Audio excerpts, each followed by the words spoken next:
Hello everyone! Welcome to the Forest of Memories. I am Zaruk Windcaller, your guardian, your high remembrancer, your arbiter, and the reminiscing bard of Twilight. Well, here we are again. Starting a little earlier than usual, but I have a reason for that. But again, welcome back to Tavern Talk. So sit back, relax, make yourselves at home, and let's explore more of this amazing little world and see what it has to offer, yeah? Alright, so... hello, Silver. Hello, Red Mage. Hello, everyone that's here. Hope y'all are all doing well today. Dr. Brandon, I see you there. YouTube Blue. Hope y'all are doing well. Alright. So, yeah, we are back at it again with more Tavern Talk. Pretty sure yeah. Alright. Let's get right to it. There we go. Yeah. That sounds good. I'll see what I can do. Alright, so... let me check the thing what we were talking about so I can see what she actually said. Something to untangle her thoughts. Or, sorry, their thoughts. And something for a quick escape from all this overthinking. Untangle and quick. Alright, let's see. What can I do back here? Something untangling and quick. Well, I'm glad to see you here, Dr. Brandon. How'd archery go? Man, I did archery a lot growing up, but I never, like... once I got out of middle school, I couldn't do it anymore. Archery's fun, though. I should get back into it if I can. Let's see. We want to untangle her thoughts. So...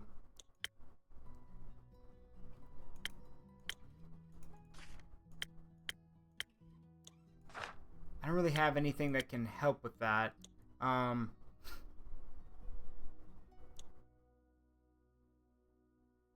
Hey Yoko, yeah, I'm early because it's International Girlfriend Day, and Amina and I are gonna. It's also Digimon's 25th anniversary, so Amina and I are actually gonna take the night off to actually watch Digimon together and hang out. So yeah, that's why I'm starting early today. So yeah, make sure y'all go give your significant others the love they deserve. Let's see. Yeah, I guess she wants another drink, but, like, I don't really have anything other than Swift Strike.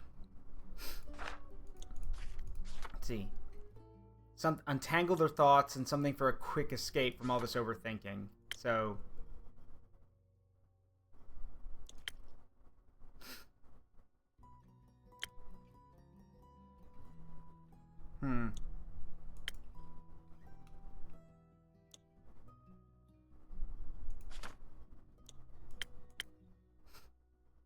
yeah, that's all I've got is this. So this is Swift Strike, but we'll add a bit of infusion to it. That might make it nice.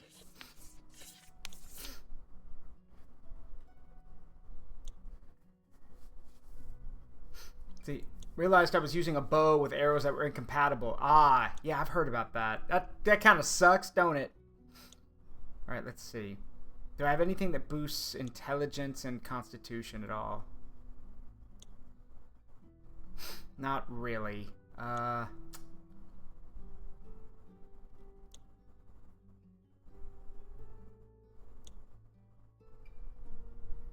Nope. We're just gonna do it the normal way then, I guess. All right.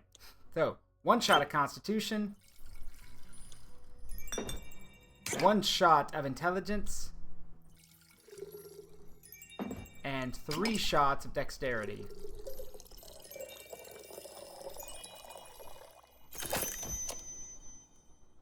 Good work, Andu.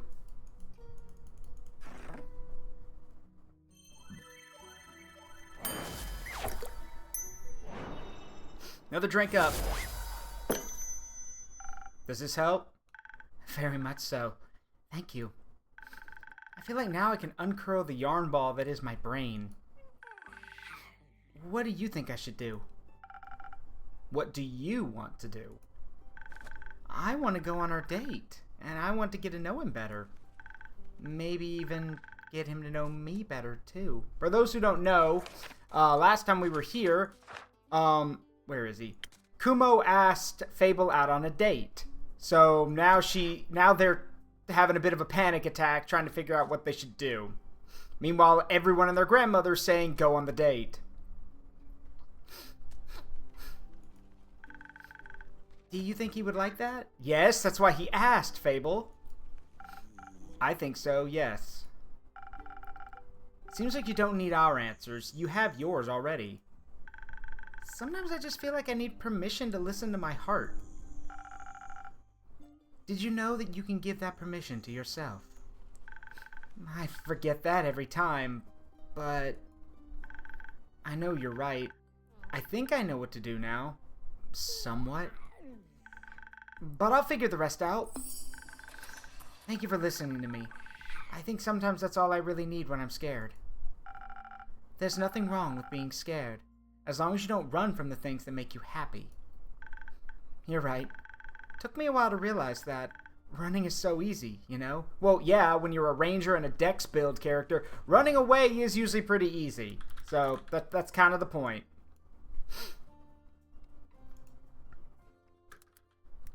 Let's see.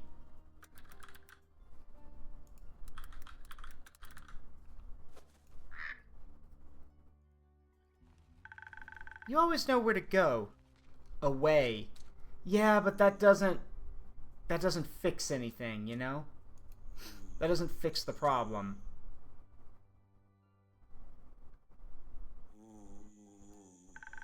But staying? You have to actually look at yourself, figure out what your part is in everything. That can be a lot. But when I was on the journey back from Boreas, dancing with Kumo to the music of the Navigator's fiddle, thinking about how I would never have gotten to that point if I hadn't put myself out there, I realized that life is so much more than a constant game of hide and seek from the things that truly mean something. And I decided to stop running from life, even if I'm scared. I feel like a happy dad. They're not even my kid, but I've jokingly said I've adopted this elven child. They're mine now. But I feel like a very happy dad. This is a good moment for them. I want to do my best to face my problems. Ooh, bubbles! Yes, more bubbles. Even though it's terrifying, I know that I'm not alone. Is this still about Kumo? No, he was never a problem. He's one of the reasons I'm not alone. Just like you. With good friends by my side, I can do anything. And I can't wait to... Do you mind? And I can't wait to see what you'll do. It might not be as impressive as you hope, but it will be me. And I'm excited about that. That's all that matters, is if it's you doing it. That's all that matters. Me too. I'm really proud of you, Fable. Thank you for everything, especially the great advice. Well, that was really great advice. Maybe you should take some of it too, Grace. Maybe you should. Ouch. But we all conquered life at our own pace. My personal next Goliath is going to be reapplying my lip gloss. And maybe some blush. I do feel a little pale. Can I borrow a mirror for a bit, innkeeper? Of course. There's some free rooms and mirrors upstairs, right next to the acorn chimes. Just ignore the doors with the do not enter signs. You shouldn't have said that. Now I want to check. Please don't? Question mark? I won't. I'm polite. Or am I? If she gets into trouble, I'm not helping her. Let's hope she won't find all the nightmare creatures you've locked up there. Let's. Have you ever visited the Twilight Chasm? Not for long enough to capture any creatures. I see.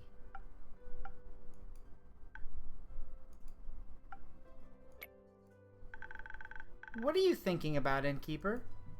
Oh, you know, innkeeper things. I don't. No, I mean, since I'm not an innkeeper and all. Right. That song you mentioned, the one you started writing on the ship. I know it's not done yet, but how about a little sneak peek? To see if it would make for a good jingle. I don't think it's jingle material, but I don't mind sharing it with you. Just keep in mind that it's a work in progress. Of course. There's a calling on the wind beneath the talk of the keep. I've heard the tales, set the sails, now it's time for me to leave. That sounds like a great opener. So you like it? Sounds like she does too. It's wonderful. I can't wait to hear more. Me too. But it's still a little rough around the edges. I feel like it's missing something. Maybe the next adventure.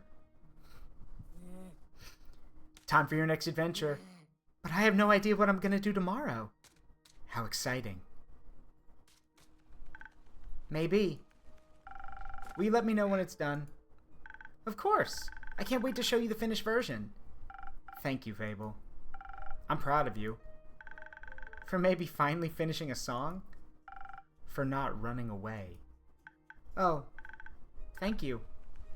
Me too. Innkeeper, do you ever think about taking your own advice? All the time, yes. Why don't you? Story of my fucking life. I don't know. It's hard, I know, but I promised I believe in you as much as you believe in me. And I know we'll both be okay. I would like that. Me too. Well, I've talked a lot today. I'll give you some space.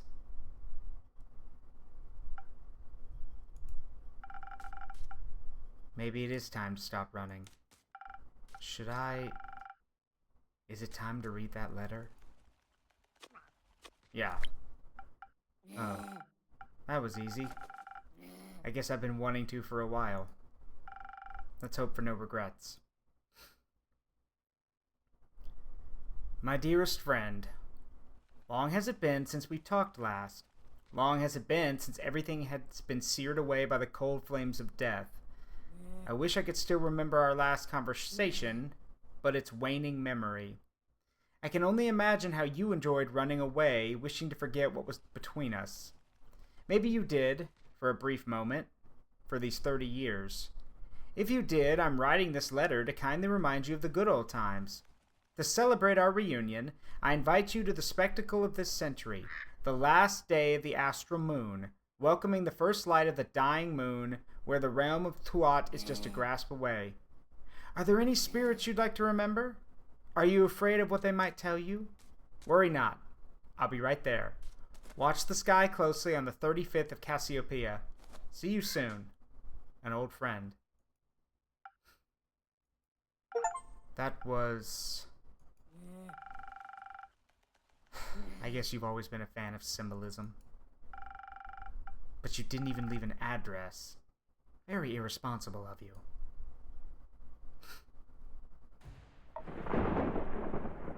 Hey, boy.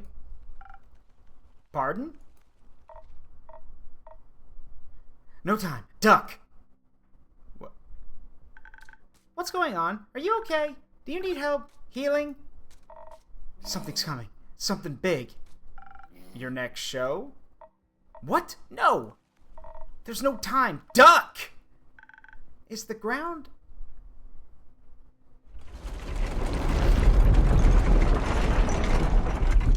Well then.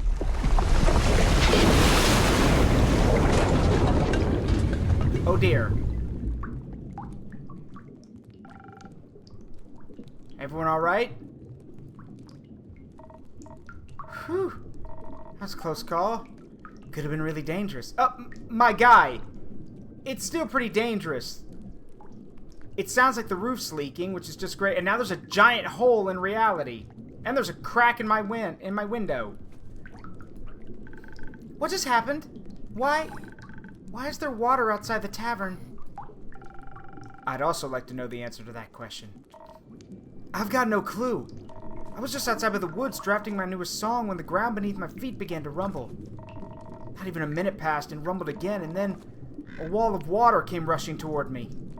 I didn't even dare to wait. I ran immediately looking for shelter. No way I was going to let my Hegeum get wet. These strings are made of real Shabayan silk, and the body's ethereal bamboo. It's a rarity. That's the first thing going through your mind when a giant wave rushing right at you? Of course. The instrument's just as valuable as my hands. And just as versatile. Grace, little help. Is everyone alright? Grace! Dragons, you're alright. I was worried something had happened to you. Oh, don't worry. When the wall started rumbling, I hid under a table. And then I watched the water rush by the window. It was like a tsunami, but tsunamis are very rare, if not impossible so far in the mainland. Right. So strange. Everything seems to be submerged out there.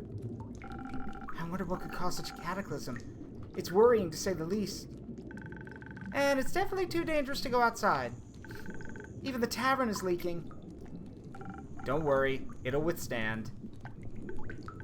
Are you sure? I'm sure. I've gotten through worse than this. You? I mean,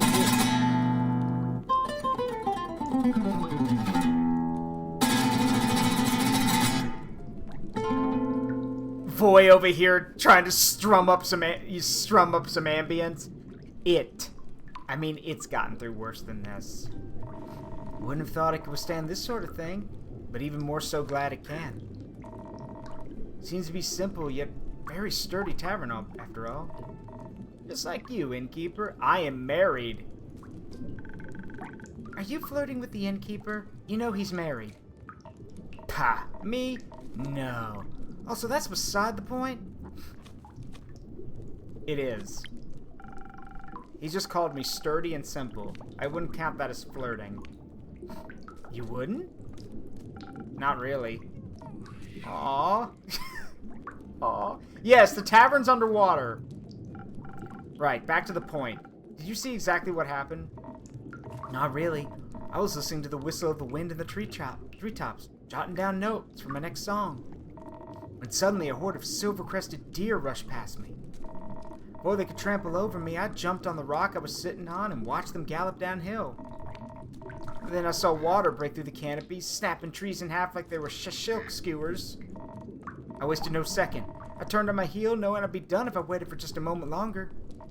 Then I was here and told you to duck. That sounds horrible. Are you alright? Are you hurt? I'm fine, thanks. And anyways, with whom do I have the pleasure? I'm Grace. Nice to meet you, Grace. I'm... Oh my, you're Voyage, aren't you? The silver-tongued virtuoso. Ah, yeah. That would be me. My apologies, I didn't mean to push any boundaries. But I saw you perform at Dropstone Institute's campus at one time. And I must say, you pulled on all my heartstrings with your beautiful performance. Oh, I did that? Yes, I was awestruck by what your music could do. It was like magic in its very own way. Music can be very soothing in moments of distress. Were you distressed back then? A little.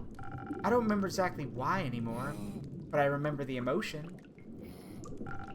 But not more distressed than I am right now. I hope Hex is safe and well. Knowing Hex, he's probably surfing the water. Either that or he's up on top of it swimming around. It is Hex we're talking about. So,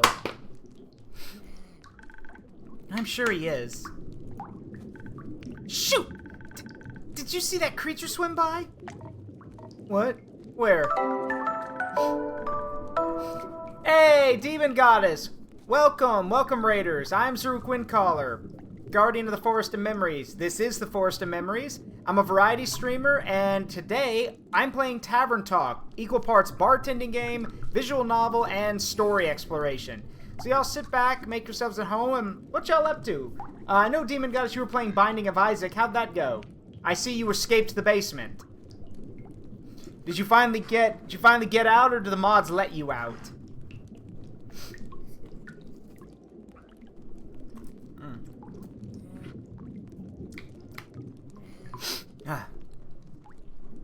Anyway, to continue. It's really fun. I traumatized one of my mods. Oh! Oh, I don't know whether I should laugh at that or be horrified. Maybe both. Congrats, I guess. Oh, he was a newcomer to the Binding of Isaac. Ah, well, in that case, yeah, that's on him then. He was. Well, that's on him then, not you. Anyway, yeah, this is Tavern Talk. Currently our tavern is underwater by this rogue wave that just hit something. We don't know what caused it, so we're all freaking out. Looked like a red-winged eel. Oh? Haven't seen one of those in ages. Where's its natural habitat? Actually, the Twilight Chasm. Why is it here? Something isn't right. I'm afraid you might be correct. I'm also afraid. Very much so. I don't think it's safe to go outside. Of course not. You should all stay for the night. Would that be possible? Of course. The tavern will withstand this. And a bit of company wouldn't hurt. I agree. Thank you, innkeeper. Say, you with the loot. What's your name? Fable. My name is Fable. Do you play? The loot, I mean. No, Demon Goddess, it wasn't made by the people who made Coffee Talk, but the people who made the game were inspired heavily by Coffee Talk. So much so, I don't know if you can see, because Fable's sitting here, they're in the way, but if you look behind Fable, you can actually see all of the ingredients from Coffee Talk back on the shelf, which is really cool. How about we play together? A song or two, to lift our spirits and wait out the catastrophe going on outside. It's very untuned. Goes out of tune really quickly, but I guess that's a loot thing. I gotcha. Show it to me. I'll help you and then we'll jam until a new dawn rises. That just got the achievement Blub Blub, Sleep with the Fishes. We're still underwater. Great. Just great. All my animals and everything. Just great. Hex, how'd you get in? Grace. Is Grace here? Good mythical morning to you too, Hex. This isn't funny, innkeeper. Tell me, is she here? Please tell me she's here. She is. I'll let her know you are too. Thank you. By the dragons, I was worried sick. So sick. She'll be happy to know you're safe and sound too. The flood was enormous, and if she'd gotten caught up in it... Oh, no. I don't even want to begin to imagine. Then don't. How about a drink to calm your nerves? Yes, a drink sounds great. Something that'll untangle my thoughts and help me focus. I'll see what I can do. Alright, so here's the main part of the game. Aside from listening to people, you also make drinks for them. And these are all drinks that basically, yeah, are magical drinks that give effects. So let's see, no, something to unwind his mind. Confidence and agility.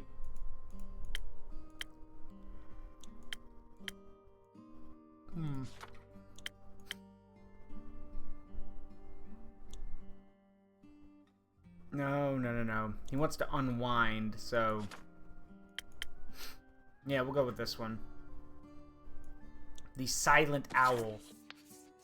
So here's the deal. We have 5 ingredients over here, and each shot of one of these changes the drink itself. But sometimes the drink will also have to have infusions added to it, so you can reach these levels. So in this case, we'll add a little bit of this. I believe that's... What is that? Yeah, it's Thunder Sage. So we add a little bit of Thunder Sage. Then we add 1 shot of Intelligence. Next, we're going to add 1 shot of Dexterity. And then 2 shots of Ignis.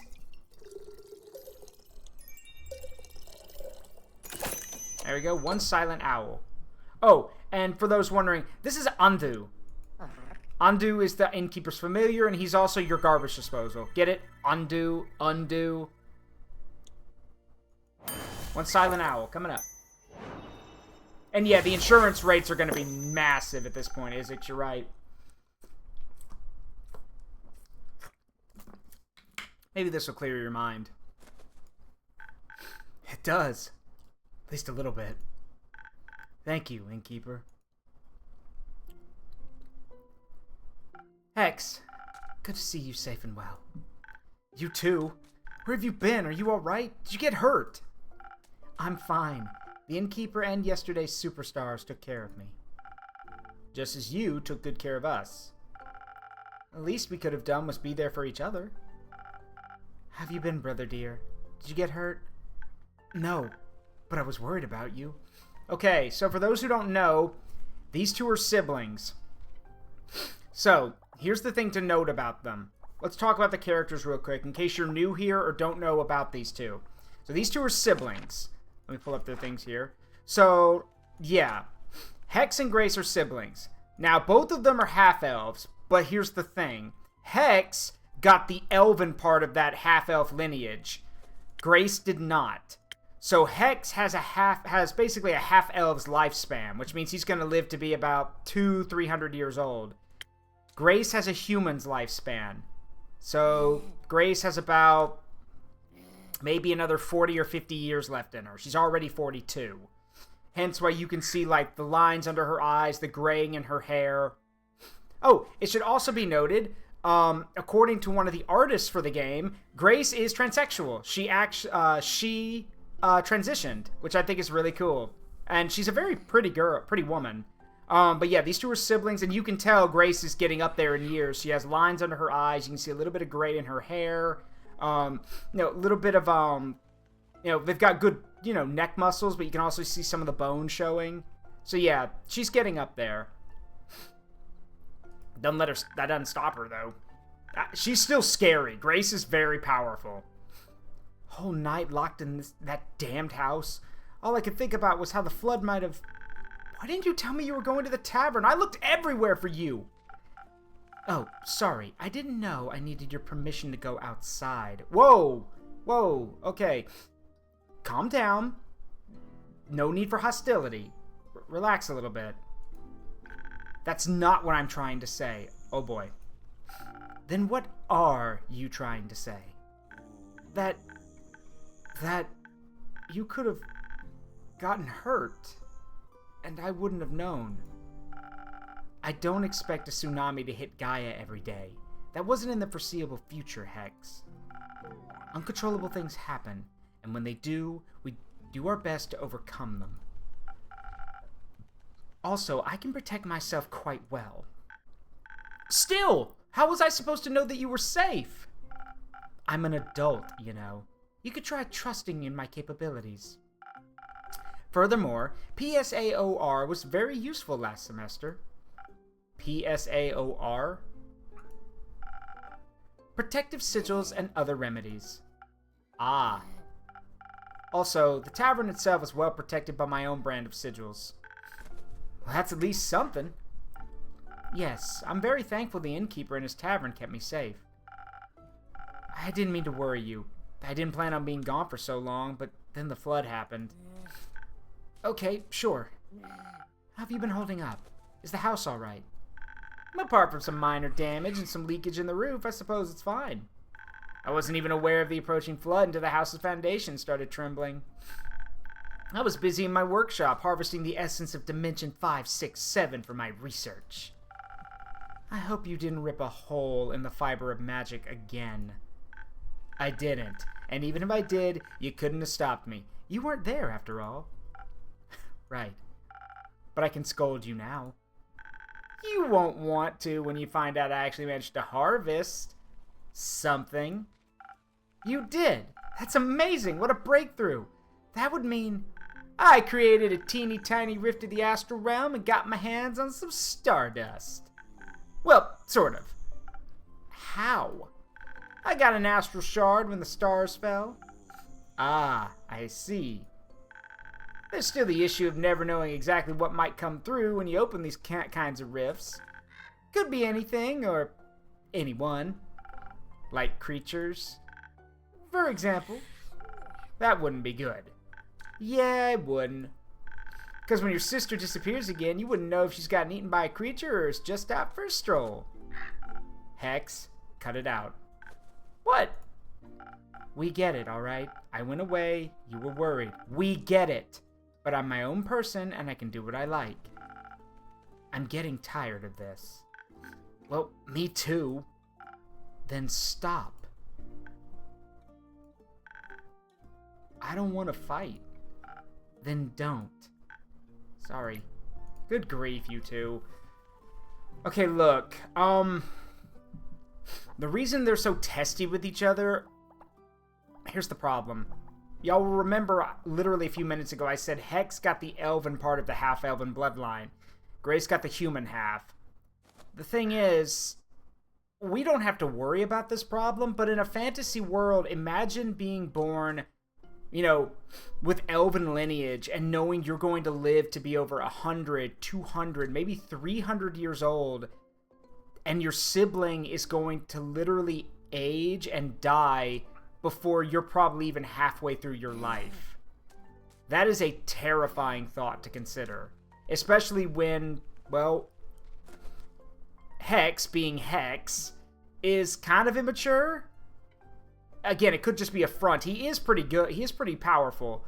But the fact of the matter is, he does love his sister. And she's, again, halfway through her life.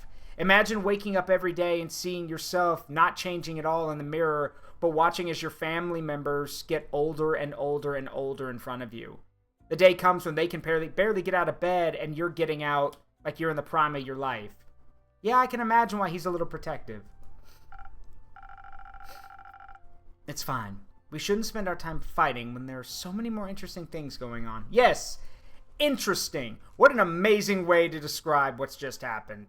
Yeah, sure. Interesting. Well, regardless. Look,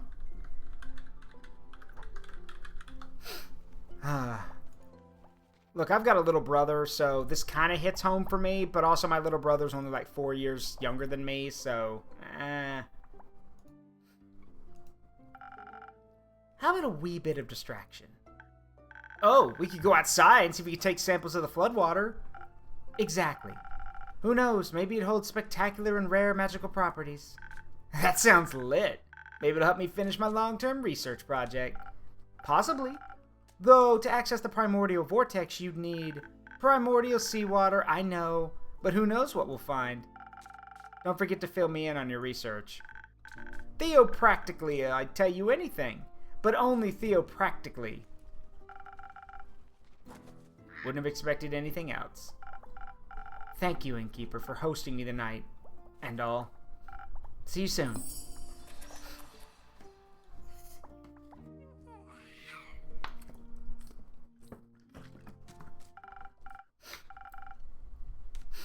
Morning, you two. You sleep well?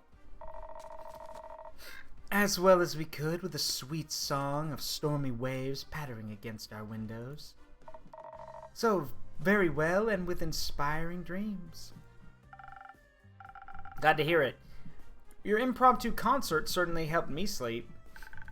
Because it was so boring? No, because it calmed my nerves. All of our nerves, I think. Not that I have any. You don't have nerves? Is that a phantasm thing? No, I meant those metaphorical nerves. Oh, you get those too? No, of course not. I'm Voy. Well, yeah, sometimes. Mostly when I have to perform. Isn't that embarrassing? Not really. They'd also make me nervous. Oh. Though, I have to say, last night, performing with you for Grace and the Innkeeper was kind of relaxing. I could lose myself in the performance without having to worry about what anyone would think of me. Not that I ever do, but it was nice. We should make more music together sometime.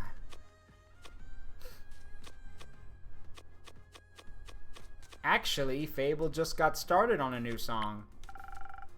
Maybe you can collaborate. Really? Well, that would be awesome. Well, actually...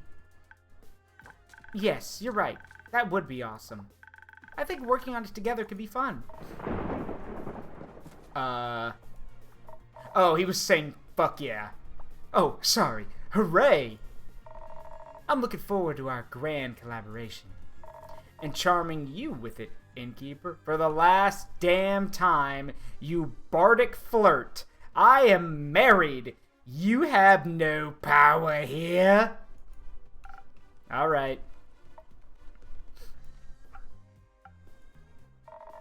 You're supposed to say you're looking forward to it. I am very much looking forward to it. Well, that's what I thought. Are we gonna be cool together? The coolest. Too cool for me to describe. I already know we'll blow you away. I'm counting on it. Enough chit-chat. I should check up on the village. Maybe someone needs a good song to cheer them up. I'm sure Baya would love one. I think Baya was probably cheered up by a good flood, actually. But speaking of her, maybe you can hand out some of her spa coupons for me. Sure thing. Her spa rocks. I shall start by enlightening Grace. She's still here? No, she just left. Together with Hex, actually. Something about primordial water. Oh, those wizards. I'll try to catch up to him. See you soon. Don't finish the song without me, Fable. I'll wait for you. Can I get one of those coupons? Sure you can. Just make sure to tell Baya I sent you. Of course. What a strange morning. Or exciting morning? Both, I think. Would you like a morning drink? Please. Dude, I hope you have food here. I know this isn't alcoholic, because he openly says that none of this stuff is alcoholic, but my guy, I really hope, really hope you give food to people, because just alcoholic or not, chugging stuff like this alone every morning is probably not good for you. Like, at least give him some food.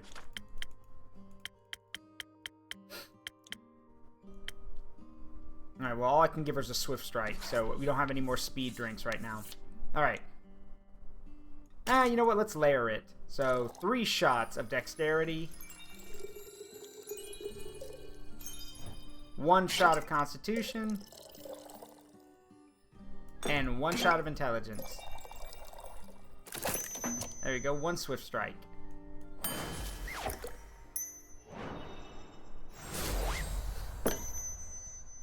I drank with 0 primordial water. Maybe. Does taste a little primordial and very delicious. Perfect. You know, last night when I couldn't sleep, I was watching the fish swimming by the windows. Their scales kept reflecting in the water, making them shift and shimmer like they almost weren't there. I was mesmerized by them. It was like a dream that kept pulling me toward the waves. It was beautiful and haunting. You think it looks like that every day somewhere? That beautiful? That haunting. I think any place we can imagine exists somewhere, if only in our heads. I'd like to see all of those places. I don't think they're all safe to see. Besides, your own mind can be a frightening place.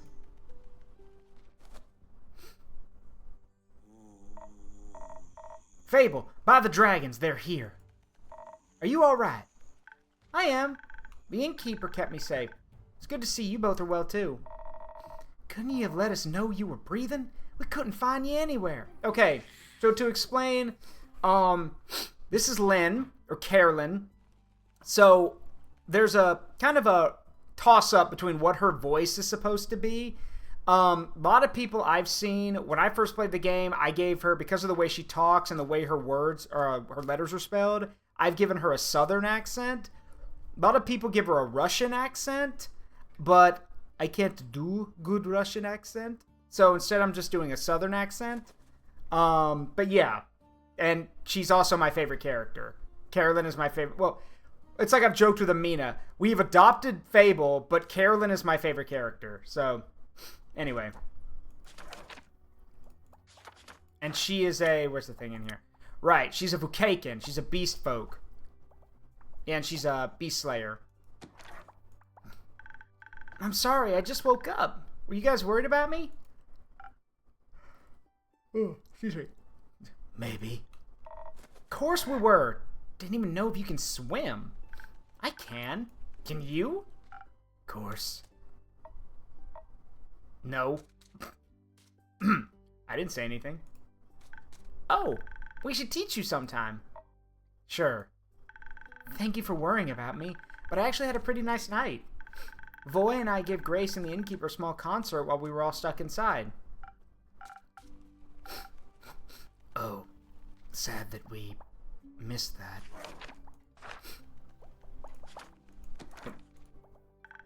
I could track down Voy to give you guys an encore. That'd be nice. I'm sorry I didn't get around to picking you up. It's okay. I bet the roads were a bit busy. Yeah, it was a little tough getting out. Rufus loved it, though. Think he made some new friends. Seems like this catastrophe had some pleasant side effects. What happened, anyway? Did a whale eat a moon this time? No idea what that's supposed to mean, but no. Or maybe. No idea how it happened. They say the primordial sea flooded the Twilight Chasm, and it all spilled through its portals into Fesoa, leaving us with this mess. That's new.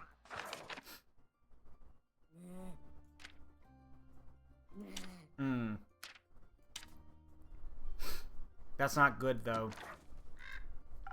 At least the other continents probably got through it without much trouble. For once, they can be less jealous of our portals. I do hope everyone's okay. Everyone we can check on is. Luckily for us, the water's drained enough to rescue everyone around here. Yeah, except the water is still outside of my tavern and is still flooding my tavern. How'd y'all get in here anyway?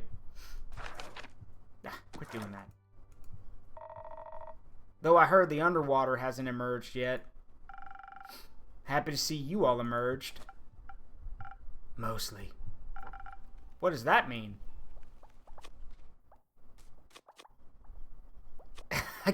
Are you still drowning in your sorrows? No, I'm not gonna be a dick. You still looking for someone? Yeah. I was wondering if Melly is here. She wasn't home when I checked on her. No, she didn't stop by yesterday, nor today. Did you see her before that? Did she say where she'd be going? I'm afraid she hasn't been in since you returned from Zoford. That wizard punk hasn't seen her either. Took a second to ask him when he almost broke down Kumo's door looking for Grace. Do we know if she can swim? I'm sure she can, and I'm sure she's just taken shelter elsewhere. You taught her how to hide well, after all. Maybe she's just putting that to good use. When I returned yesterday, I found Rufus eating out of a strange apparatus that dispenses food and water every couple hours. Like someone really smart set it up for him in their absence. Yes, he was gorging himself on some food, but Melly was nowhere to be found. Oh, that's worrying. Did she leave a note? No. I'm sure she's okay. Maybe ask Una. She probably put her up to something. I shall. What? Excuse me. Excuse me. I shall investigate that avenue right now. Fable, would you be okay with moving our time? Time? You got an appointment or something? More like a date. Can't wait for that story. I'll tell you later. But yeah, we should move it. This isn't the kind of dancing in the rain I was hoping for. Me neither. Another time then? Yeah, I'm looking forward to it. Me too. I hope she didn't try to investigate the fish. They'd eat her alive. Sounds a little more hopeful. The girl's savvy. I mean, look at the contraption she left behind. Ain't no fish got a chance against her. Being hopeful isn't really my thing. Then make it your thing. I'll let you know when I find her. Such a man of few words. A man of fucking, well, I don't know what she's saying. It's censor. But I do love when she gets angry. She actually claws into the table. But please, don't leave scratches in the plank. That's expensive. He's just worried. Uh-huh. Speaking of worries and words, Lynn, it's good to finally see you back. How was the escorting? Hope you didn't get too wet. Ooh, excuse me. It sure was something. Certainly have had enough of nobility for a while. Got any more details for me? Well, actually, this can wait a bit, right? I mean, I prefer you not wait, but sure, it can wait. Thanks for understanding. I'll be back later, once I can think more clearly. I'd like to check up on Uncle Dragon, make sure that old fart's still up and running. Fable, I'm guessing you'd like to check in with your family, too. Yes, I would love to make sure everyone's alright. Maybe Melly's with the Amaranthian Hydra. She really wanted to ask you for tea recommendations. I'm counting on you returning with a good story. Will do. Got a good one for you. I'll see if I can drag Rhea and Fancy Pants along as well. Think they could use a drink. Speaking of which, got one for the road? Sure thing. Something strong to get you through all that socializing? You got it. Alright then. Strong drink for probably the strongest, well, one of the strongest characters in the game. Let's see, what do I got in here?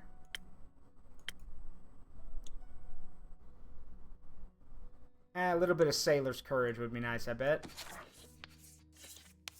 Alright, let's see.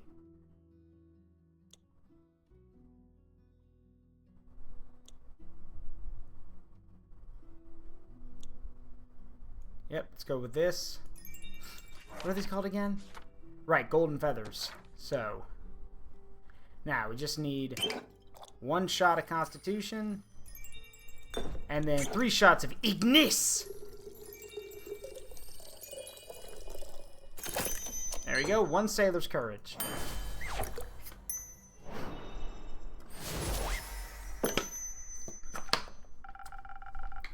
Here. Strongest thing I could brew up for you. Thanks. Miss these drinks. A little. Oh, that's sweet. Don't dwell on it. Anyway, Fable, let's go. I'll be right there. I'm sure everybody will be okay, Innkeeper, so don't you worry about it. And make sure to keep a hot chocolate warm for Melly. I'm sure she'd love one of those. I'll give it my best. I know you will. Don't swim out too far. We'll see. Waters are dangerous these days. Just what are you up to?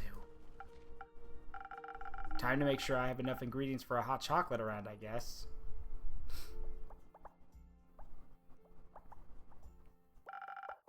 Good to see that you're open, Innkeep. Well, I was just about to get back to work, but sure, Una. And a good evening to you too, Una. Ah, spare me the babbling. Though I'm glad you seem to be unharmed. I am, thanks to some protective spells I put on the inn a while back. Works better than any insurance. What about you? You unharmed? I was good as new. Might be missing an arm, but that doesn't mean I forgot how to swim. It's easier than walking, actually. And breathing in water instead of air was unexpectedly nice. These gills aren't just for decorative purposes. Felt a little bit like home, you know? But the water tasted different than that of the Astral Sea. More primordial, I might even say. Yeah, I figured. But you don't seem to be very worried about it. Nah, whatever happens is none of my business now. I'm retired. And water also doesn't bother me. Shouldn't bother you too much either, am I right? Since you're so close to... I knew you wouldn't forget. I might be old, but I'm not senile. Me neither. So you wouldn't call the Primordial Sea your home, then? I've inhabited a few planes already. My past doesn't define the word home for me anymore. But you're right. Primordial water doesn't do any harm to me. Even if I wanted to drown in it, I wouldn't be able to. But honestly, I was more worried about my patrons and the inn itself. I hope everyone's safe and well. Wouldn't worry too much about all your regulars. Adventurers are tough folk, and your drinks toughen them up even further. I have faith that you're right. But your tavern... Well, let's just say it has definitely seen better days. Nah, that's kind of an understatement. It looks like shit! Ouch. I've been working the whole day to clean up as much as I can. My condolences. Say, have you ever talked to the Wizard of Morlia? No, sadly I haven't had the pleasure. Oh, well, if you get the chance, he's always loved all kinds of spells and enchantments. More of that kind involving trickery, like puzzles and traps. But I'm sure he also knows a protective spell or two. I mean, he's protected his wizard tower for quite some time now. I'll keep that in mind if I ever get to meet him. But I suppose you're not just here to talk. How about a drink? Ha! You definitely have a way with customer service. How about a drink that'll wake my old muscles up, so I can help you tidy up your tavern afterwards? I can't quite remember having asked for help. Ah, what's that? My old ears suddenly can't understand what you're saying. How unfortunate. Maybe a strong drink would help. Alright, coming right up. Why do I get the feeling she's more harm than help? Alright, strongest thing I got, huh? Well, got a few things for that, but I think a good old sailor's courage is right up her alley. Alright. 1 golden feather. 1 shot of constitution. And 3 shots of ignis! And if y'all are wondering why I keep saying it like Baldur's Gate, it's because that's what the ingredient is. Ignis. So we have Ignis, Contio, Pluma, Tempest, and Frigis. So basically, strength, charisma, dexterity, intelligence, and should be constitution, not defense, but whatever. Ding ding.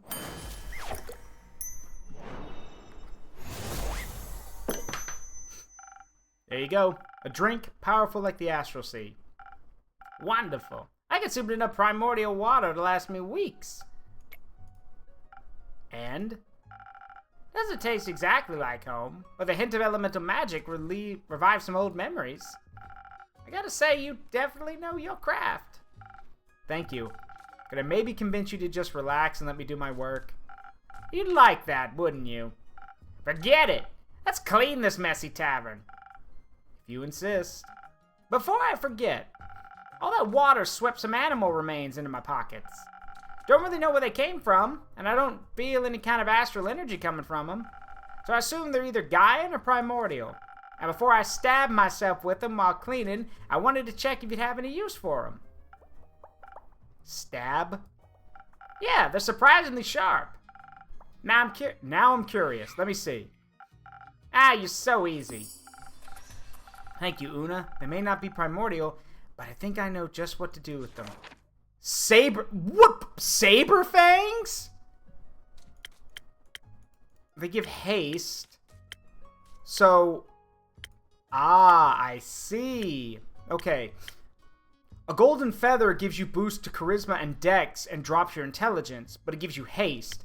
Saberfang also gives you haste, but it drops your charisma and gives you dex and strength instead. Interesting. Very interesting.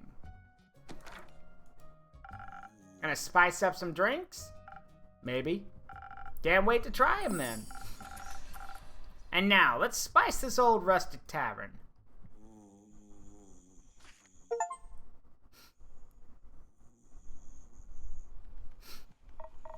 Aye, innkeep. Rhea. Innkeep. Lynn. Greetings, innkeeper. Hello, Archie. Finally came to tell you the tale of tales. Get that fucking bot out of here. Get out. Told you we'd be back with a good one, didn't I? Indeed. It's a thrilling story, be certain. That being said, you look like you got some thrilling stories to tell yourself. None thrill me as much as yours will. Well, grant me one question still. Shoot. Who's that granny on your roof? An old friend of mine. She's helping me tidy up the tavern after the flood. She's a really nice friend then. She's a really nice friend then.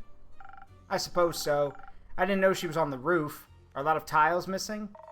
Half of them. About a quarter. Just a few, actually. That's not particularly conclusive. But I trust Una and her abilities. Hey, Makeon! Welcome. Good evening for it's midnight for me. Jesus. Okay, well, good evening then. I'm sorry you missed Hex and Grace's reunion after the flood happened. Also, yeah, a flood happened. So yeah, that happened. But yeah, welcome. For those who don't know, Makeon here is one of the artists for the game. They've been appearing in the streams for a while. They have some really funny banter to add, and they actually are one of the reasons I keep doing the voices for the characters, because they actually said that some of them I actually do a really good job with, so I'm going to keep doing it. But yes, you three are back. Tell me, how did the story of escorting nobility go for the dwarf and the wolf woman? I'm curious. I'm the motivation, apparently. Everyone in my community is motivation, Makeon. Everyone. Also, I'm glad you're here because I forgot the name of the little pseudo-dragon up on the bookshelf. I forgot her name. I keep trying to make the Bubbles joke, but I keep forgetting her name. See, sometimes.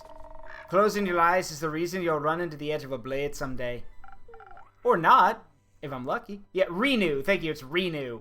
So for those who don't know, Ondu is the name of my familiar in the back that is the garbage disposal, and Renew is the new pseudo-dragon that just sits up there and makes noises.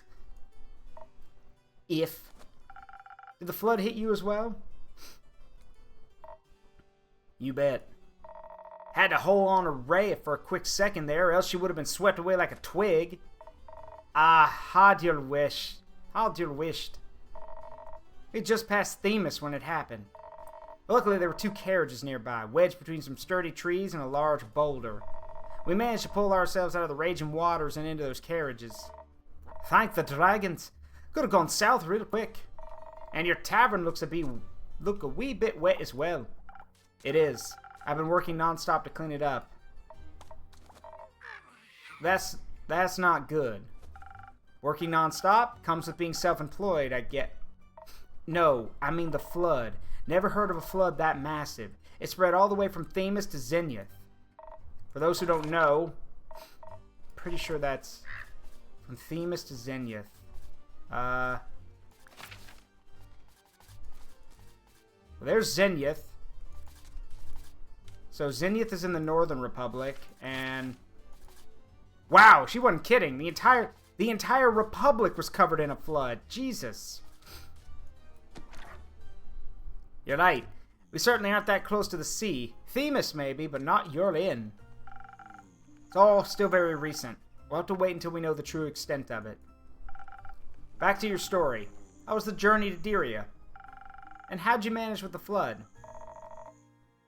Journey to Diria itself was uneventful, but venturing to the Dirian capital all the more so. As for the flood, it didn't really bother us until we arrived back on the mainland. I think we should tell the story chronologically. That might make it a bit easier to digest. Thank you, Archie. Alright then, go ahead. Me? Yeah, you're good at telling stories after all. You think so? Aye. Alright, so listen closely, for what's about to unfold is a story as terrifying as it is heroic. Here we go. It was midnight, and the moon was standing high when the three adventurers assembled at their meeting point.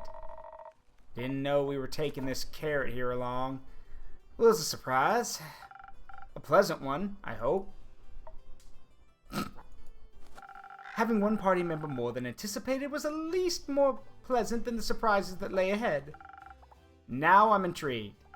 So, accustomed to the pleasant surprise, we ventured to Theodore's abode in Themis. Very fancy. Very expensive. Don't think I've ever seen such a posh bit before. 3 stories tall.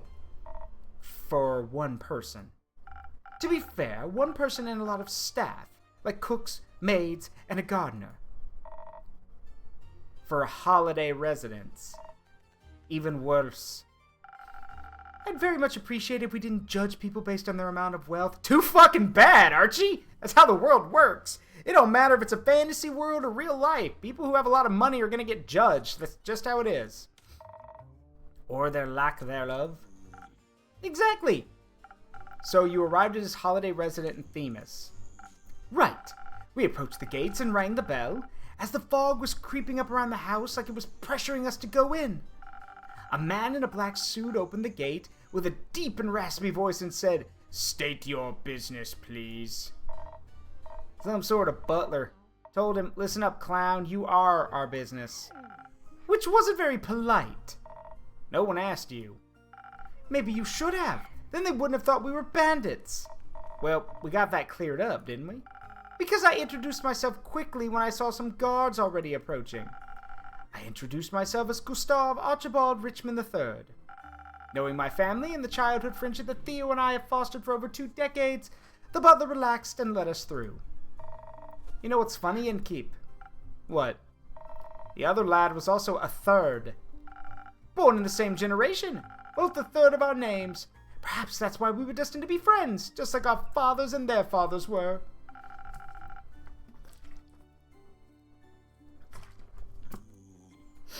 They all got together and then went to the holiday residence, Thomas. Theodore Hugo Frederick Sinclair III is his full name. But no one called him that. We called him Theodore. Or Theo. Either way, we had rang him out of his sleep, so he wasn't all that amused to see us. And then he laid eyes upon ye, Ginger. Never seen a gaze light up so fast. What do you mean? That he was happy to see ye. That's all. Oh, well, I'm also always happy to see him. So when we caught sight of each other, all violent tensions were blown away. Fruity. I think you mean gay. Well, you know what they say, opposites attract. I mean, what's wrong with a little with a platonic bromance? And don't worry, if there was an automod Make on, I would have allowed it. But yeah. Ha! Gay! Still. Actually, where's his thing? Yeah. And others were created. I found our visit very peaceful. Yeah, Theo's a polite lad. Offered us tea and biscuits while waiting for him to pack his things. Humph? Yeah, not a fan of rich folks and their antics. Tea and biscuits aren't much of an antic, no? Throwing you off a cliff is. No one did that. Metaphorically. He is the reason we almost died, though. Care, you don't need to blame the customer. Incidents like that are the reason they need help. Right. It will all make sense when we get there. And they were roommates. Oh my god, they were roommates. Oh. So after Theo packed his things, we made our way to Windmore at sunrise. From there, we took a ship. A brig. Just for us. A whole crew for a diplomat. A whole brig? Wow. For those who don't know, a brig is a 1 or 2 mast sailing ship. So it's not, it's the smallest, it's not tiny, but it's also not small. It's not tiny, it's not huge. It's kind of like a little mid-ground. Safety is important for a politician. Food was great, to say the least. At least. Yes, Makion's right. A brig is basically a medieval yacht. Yes, it is. We had to take the ship, as you might be aware, Innkeeper. The bridge connecting Diria and the mainland was destroyed. I recall. So the ship we took brought us to Twinborough and not to Amasa itself. Wait, why was that? Apparently the debris from the bridge is a safety hazard for passing ships. And if there was one thing we didn't need, it was distress at sea. We were lucky with the weather. The sea stayed calm, even with a thunderstorm right behind us. And the mood on the ship was jolly. Theo entertained us with his stories of old. Oh, he's a great storyteller. I wonder where he got all those thrilling narratives from. Actually, I suppose he still reads a lot. We used to read together when we were younger. We'd read the same book, but always one chapter at a time before giving it to the other to read the same chapter. That way, it felt as though we were reading together. He was always so imaginative. Still is. So we weren't bored a bit before we reached shore. You're not so bad yourself with stories, lad. I'm glad you like them. Already working on the story about you two. The claw of Erove and the hammer of...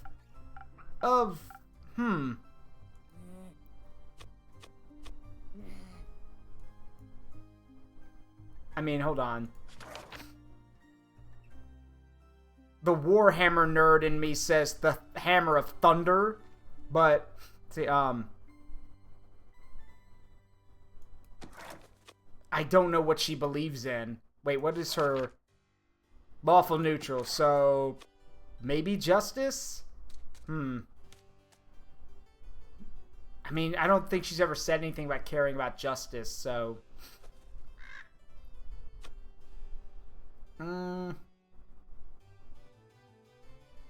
It's a shame, because I would have called it... I would have said the Claw of Erove and the, and the Legend of the Astral Hammer, but that's just because I like that band. I love Glory Hammer. I think they're great.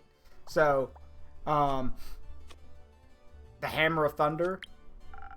Ray of Frostgrip, the Hammer of Thunder. No. Ray of Frostgrip, the Hammer of Thunderous Strikes. Keep working on it, lad. You're getting there. The story. Can we continue? Of course.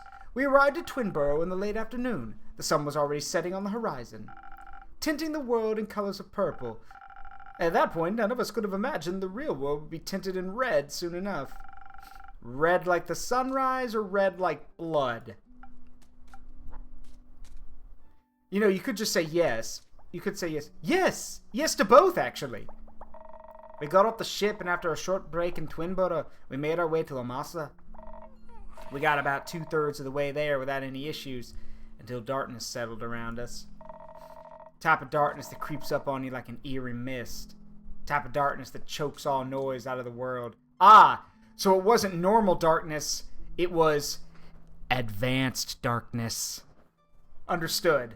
Advanced darkness is the worst kind of darkness there is. Oh, I really hope someone gets that SpongeBob joke. That's an old SpongeBob joke. Darkness Deluxe. Kirby 3D Darkness Deluxe. You know something's going off if you hear nothing. Or you know something's going on if you hear nothing. No birds, no crickets, no wind. Just dead silence. Yeah, if the birds aren't singing and the insects aren't chirping, then yeah, that means something's nearby, something's wrong. Darkness Premium. Didn't even realize it was until Care pulled me aside and pointed it out. Just as I was explaining it to her, my ears perked up. Far away, I heard some low humming sounds. Didn't hear them myself. I thought you were making it up, imagining noises in the dark to make up for the absence of light. Sometimes the brain does things like that. Darkness Extended Edition. Darkness Abyssal Edition. Lead me into everlasting darkness! That's for my Kingdom Hearts fans.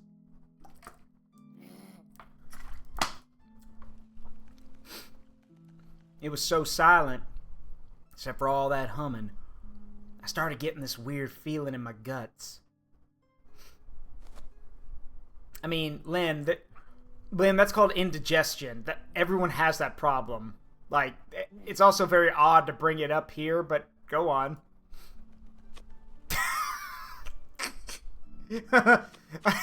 No, I could say, wait, were you just hungry? No, I get it.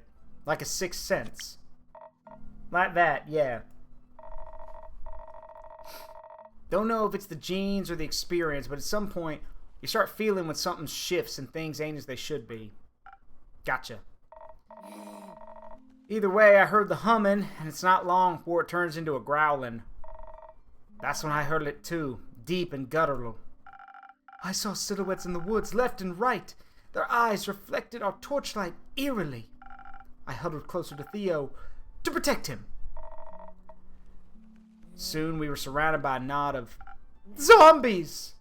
A lot of them, everywhere! They were moaning and groaning and so ready to feast on us.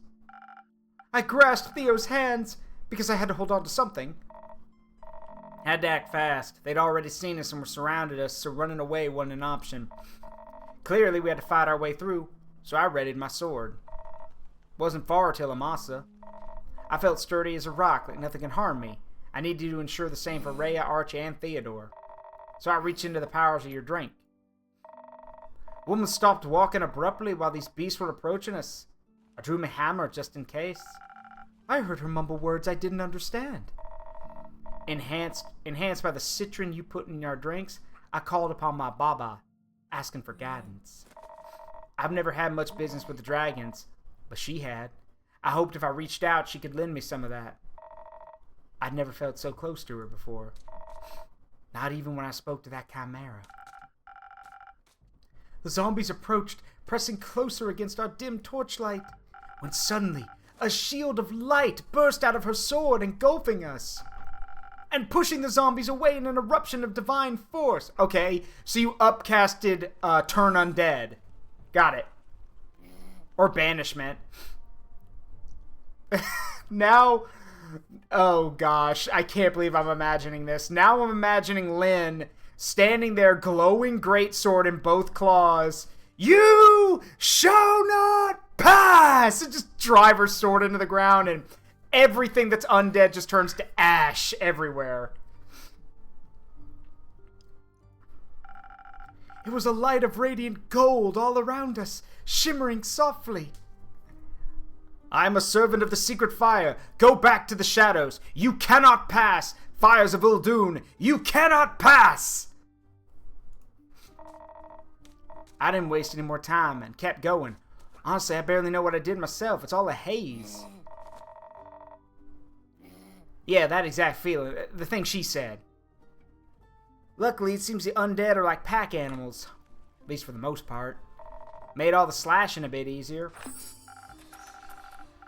She pushed forward, cutting through the zombies one by one, the rest of us at her heels. But it seemed like a bottomless pit, and more came rushing towards us. The traveling shield blocked most of them, but eventually it began to crack. Fair enough. After a bunch of steady, forceful impacts, anything breaks. But I made sure to push the undead back with my hammer. Meanwhile, Theodore seemed scared. He told me he wished this was just another assassination attempt instead. At least then the foes would have been alive. I was just as terrified, but I did my best to keep him safe. Then he tripped and fell. I tried to catch him, but he pulled me down with him. Carolyn was so focused on getting through the ambush that she pressed on. We fell behind, leaving the shimmering shield's presence. Darkness enclosed us, and we caught the attention of the zombies who began cornering us. I couldn't let us die, so I called out for Rhea. By then, I'd already noticed they were gone, so I called out to Carolyn and headed back to the lads. I smashed every undead head that dared to come close, and Archie... Well, I didn't know you had it in you, lad. Well, it was out of necessity. What happened? One of the zombies grabbed Theo's legs and attempted to drag him away from me. But I got up, drew my rapier, and poked the thing right through the eye. Dropped to the ground like a wet towel. Fascinating. A little. When I heard Rhea, I hurled around. They were all by themselves in the distance, almost dying because someone didn't watch their feet. Easy care. Accidents happen. Accidents kill people. Obviously, I couldn't let that happen, so I rushed back. We lost all of our previous advantage as more came flooding in by the second. Not wanting to waste any more time, I pulled Theodore up by his collar and threw him over my shoulder. I wasn't risking any more accidents. Of course, he didn't like that. Later, he said it was invading his personal space. I told him I could have let him die instead. Which maybe wasn't the right response, I guess.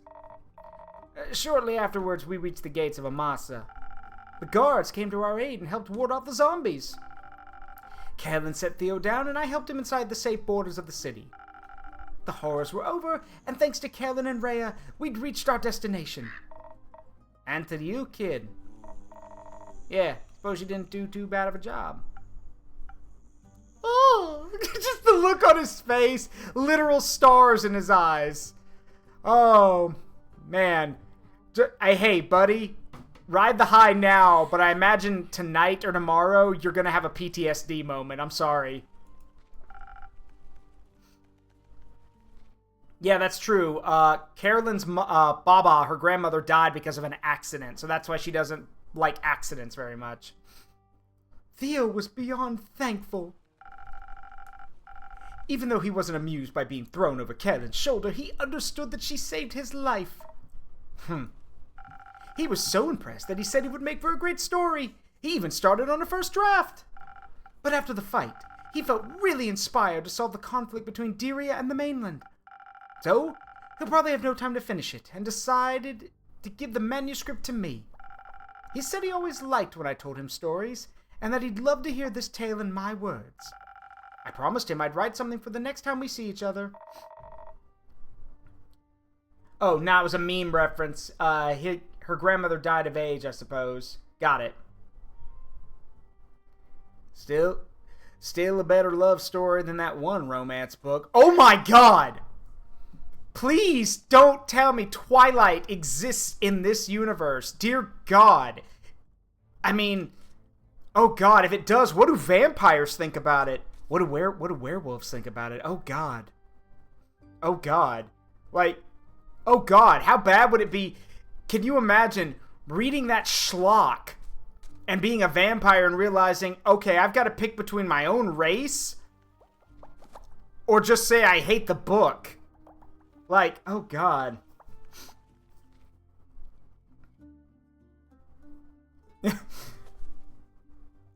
Yeah, the vampires hate it and the werewolves see it as smut. Yeah. What's that old Gilbert Gottfried quote? Holy crap! Holy fuck, is this awful? He's reading, oh God, what is he reading? 50 Shades of Grey. Like, holy fuck, this is awful! But holy hell, is it erotic? Just... Oh, sorry, it's holy fuck, is this wrong? God. You mean the one with the vampires? Yeah. I doubt this is going to be a love story. If you call that a love story, Full disclosure here, I'm an adult. When Twilight came out, I don't know, I was like, I think a teenager or something. I'm going to say right now, anyone who read that book and thought that was a love story or a romance novel, please go see a doctor. That book is so awful. Probably Thomas. Yeah, thank you, Telling. Holy fuck, this is wrong, but holy fuck, is it erotic. Yeah. Yeah, Archie, whatever. Yeah, Archie, what love is what basically you have going on with your friend. Oh, you mean my platonic friendship? Yeah. Sure, buddy. Sure, buddy. Just pat him on the shoulder. Sure, buddy. Whatever you say. Was talking about you two lovebirds. Me and Theo? We're just, friends. Uh-huh. Sure you are. And they were roommates. Oh my god, they were roommates. Sure you are. Either way, we brought him to his destination in the city, had some tea, and started making our way back by noon. We checked out some tourist traps, where tricks don't work if you know what you're up against. I bought a mug! You sure did. But I already have more than enough mugs at home, so I wanted you to have it, so you'll always remember our heroic adventure. I would love to. I'm an avid keepsake collector. Splendid! What does that say? Hang on. Anyways. Afterwards, we had some tea and made our way back by noon. Wait a minute, I want to see that. Is there a way for me to look at the whole tavern? Is there a button for that? Please tell me there's a button for that. Come on. Oh, come on! Oh, come on. So I can't see it unless someone sits at the corner of the table? Man, or the plank? Man! You have to wait for the camera gods. I am not... What do the camera gods want? Do I need to sacrifice my firstborn? Do I need to make some pledge or some kind of sacrifice? Forget it. I only make sacrifices to one deity, and he actually rewards me for my sacrifices. I mean, sometimes he does. Sometimes he's a little bit more forceful with his demands. But yeah, there's only one deity I make sacrifices to. Blood for the blood god! Skulls for the skull throne! And he always rewards me for those kind of sacrifices.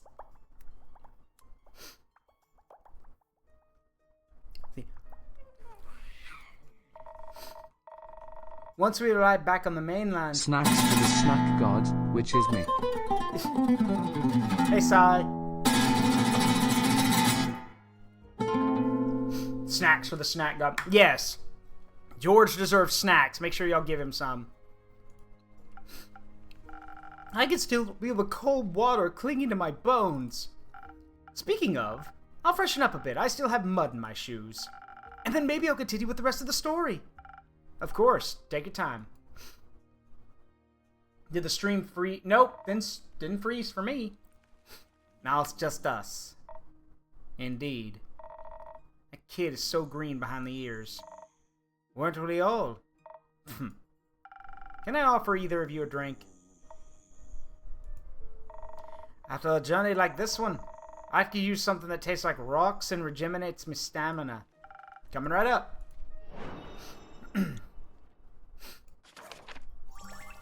I know the perfect thing for that. Yeah, we'll make you a steel tonic. Alright, let's see what we got. Toss a little citrine in here. So, one shot of Ignis. Then a shot of Dexterity.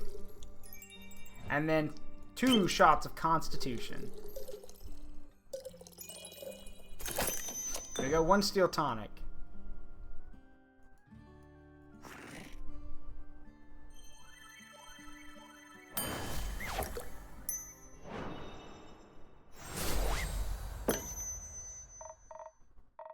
Thanks, Innkeep. Much needed. You're welcome. Care, let's talk about ye extraordinary fighting skills. Gotta say, I was really impressed with how you decimated those zombies. Takes a good beast slayer to know one. Nah, I'm more of the general fighting type, you know. But I can always appreciate 2 strong hands. Such a well-crafted greatsword on top of that. Happy to see you appreciate solid craftsmanship. It was a gift from my Baba. She told me the great dragons themselves gifted it to her, but I don't know if that's true. You ever heard of the Great Axe of Ur? Most powerful weapon ever, forged by the origin of the world themselves. You bet. You think it really exists? I mean, my Baba loved to tell stories. But if her sword was made by the dragons, maybe Ur's great axe is also more than just a myth. Dwarves have their origin in the subterranean caves, you know, on the plane of Ur. I grew up in a labyrinth of caves surrounded by gems and ores, legends and tales. I mean, I haven't seen it with my own 2 eyes yet, but I'm convinced the legendary weapon exists. Bet it's so large I probably wouldn't even recognize it as an axe. I've heard Ur keeps it in their resting place at all times. Yeah, well, so far no one has found that yet. And hopefully no one ever has to. What do you mean? You know the tale. If someone was to wake Ur up, the apocalypse would begin. But that's just an old tale, right? Something you tell kids that don't want to eat their food. You know, eat up or Ur will awaken. Questionable parenting techniques, if you ask me. Yeah, I got to hear that a few times when I was still a wee bairn. All those tales ever did was make me want to craft a legendary weapon myself. Have you ever made something like it? Not yet, but I will soon. I'll make the greatest weapon ever forged and smash this year's Oilheart blacksmithing competition to bits. I'll outcrap me ex-husband with ease, that fuck. Ex-husband? Yeah, we used to work together. Now he claims I wouldn't stand a chance without him, but I'll prove him wrong. Anyways, Innkeep, Gare, I think it's getting quite late, and it's been an exhausting week. Absolutely agreed. Let's get some rest. And then look for another quest elsewhere to afford me crafting materials. Good night, ye two. Slowly rising from bed. Alright, grabs axe. Who's first? No, better description. I don't know where I am. I don't know what time it is. All I know is that I must kill. Night, Len. Night, Innkeep.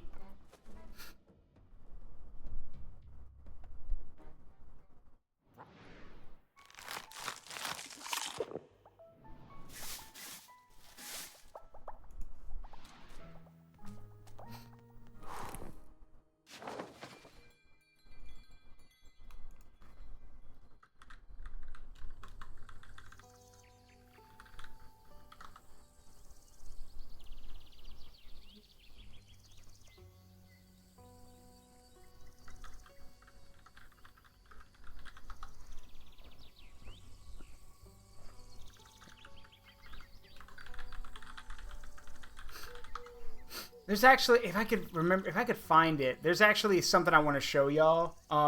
Because I've been quoting Baldur's Gate every time I pour, Ignis into the drinks. Something I want to find. Let's see if I can find it. Let's see.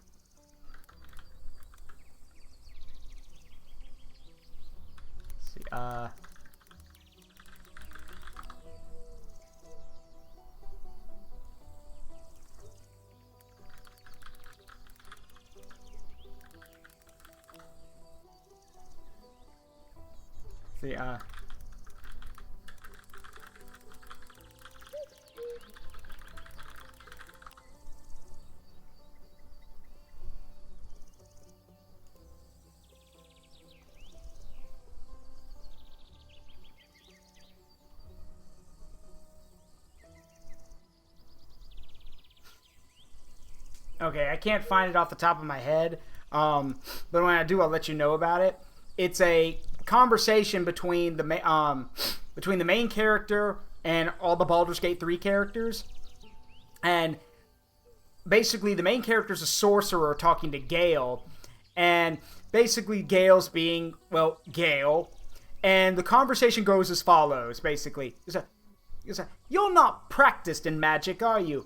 Yeah, some of us actually can do magic without learning from books, without, without, knowing a bunch of stuff. We want to know who thought I was something. Mystra, goddess of magic. Yeah, Gale, you're so cool. Yeah, Gale, we've heard it before. You're such a nerd that you got your own teacher to fall in love with you. And then it says Karlak and Will disapprove because they're both like, oh, shit. And like, Will's like, oh, no, that's not fair.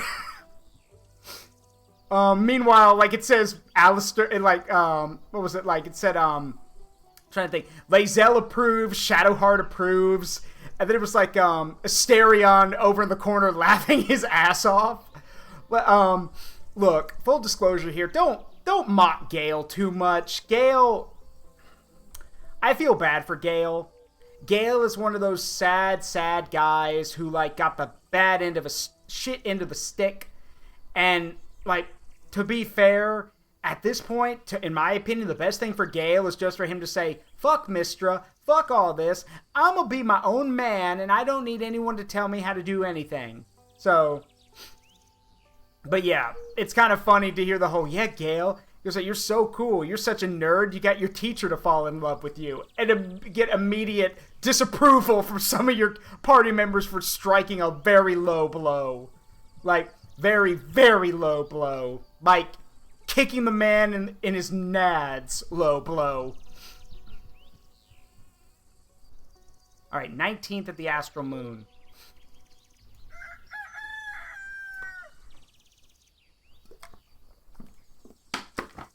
Yeah, he was. Which is why I'm telling people to back off of him a bit. Like, cut him a break. Oh, that's what they got me. Number 1. Oh, it's even got undo on it. Oh, look. Number 1 innkeeper. And it's got undo on it. That's so cool. I want it. I want that. Please, please tell me there's merch of that. I want that. I want that cup. I want that cup so damn bad. I'm going to make Mexican hot chocolate and put it in that cup. I want that cup. Like, I don't... Who do I have to give money to get that cup? What sacrifice do I have to... What god do I have to sacrifice to get that cup? I want that cup. Or mug. I want that mug. Like, I want it so damn bad. Time to learn pottery. Good luck. Pottery's tough to learn, but I want that mug. That would be so cool. It doesn't even have to say number 1 innkeeper on it. I want that mug. Speaking of, that's a reminder. Speaking of, before I forget, sorry to swerve off topic here, but before I forget, okay, so 2 quick things. 1, I'm considering getting merch. I've told y'all this before, but a lot of people have said y'all want to see the Forest of Memories or Zaruk Windcaller merch. I've heard you.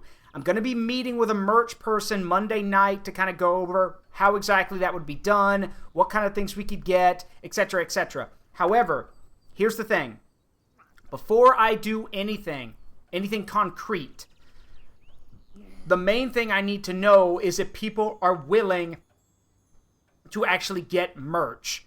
And one of the ways I'm doing that is with the, excuse me. Let me actually get it for y'all. One way I'm knowing if people are actually willing to get merch or if they would actually do something with it is with, let me see here. Where's my thing? Hold on.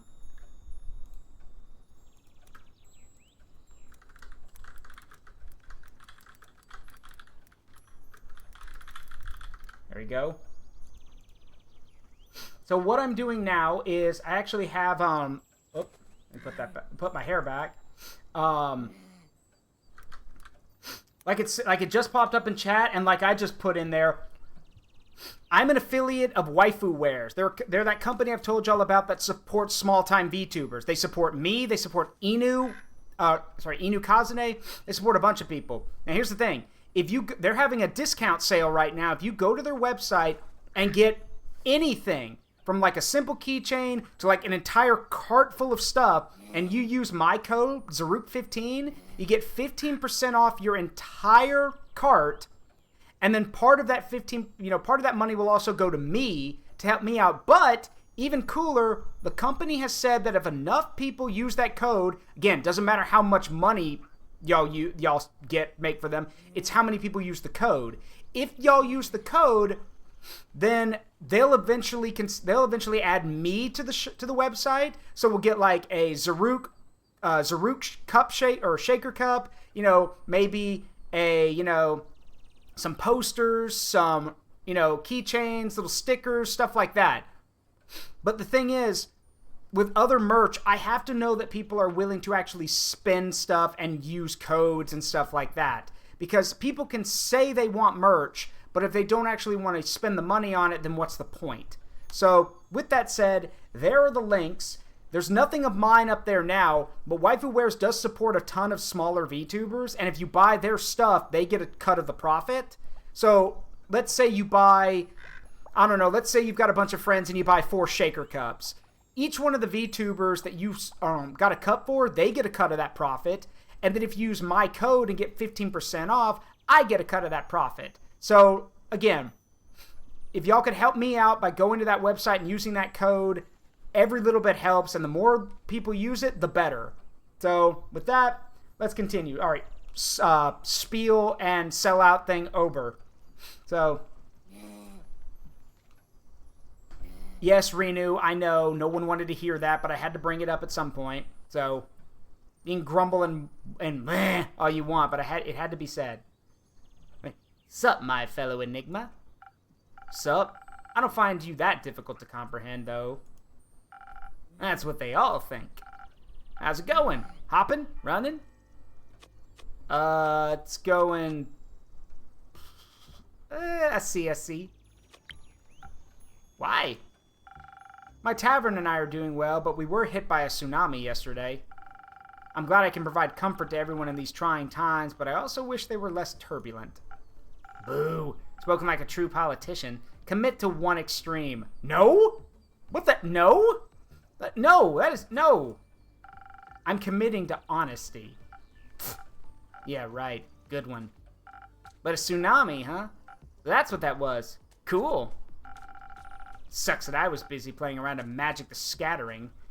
Made me miss the whole thing. Are you playing a song on the world's smallest violin? That's a teeny tiny violin! That is amazing! Okay. Makeon. I don't know if it was you who came up with the idea for Iniko or someone else, but I'm guessing either you or the other person must have watched SpongeBob growing up because that's a direct reference to one of the episodes. Boo-hoo! Let me play a sad song for you on the world's smallest violin. This is serious. I know. This is the world's smallest violin. See? Yeah, Mr. Krabs called. He wants his violin back. Oh, but that's so good. Let me play a sad song for you on the world's smallest violin. Oh. I would have loved to surf those waves. I'm sure you would have had a grand old time. Maybe next flood. Think I should start the next one on purpose? No. Oh, come on. This place has made you lame. I'd like my tavern to keep standing and the people around it as well. Like I said, lame.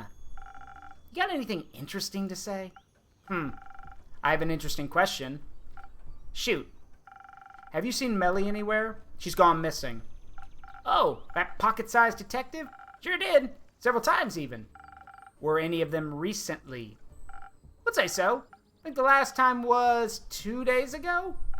I was chilling in the Moon Swamp and just tested out that witch spa's good old Voyboy recommended. Met some lost travelers on the way back and was giving them the conversation of their lives. When that cat rudely interrupted my business pitch. Made them run off without a single handshake, little snitch. What were you selling? Hair growth cocktails, inspired by your little things. You drink them, your hair grows. Fast? Well, fast, schmast, past. It'll grow. Eventually. Just gotta have some patience. I see. So Melly at the Moon Swamp.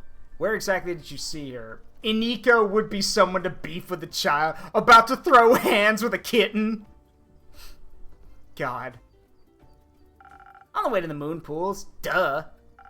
Where the paths diverge and nature tries to lead you astray from its shimmering reflections in the water. Isn't that near one of the Twilight Chasm portals? Oh yeah! That means she got a fresh opportunity to go surfing. Good for her!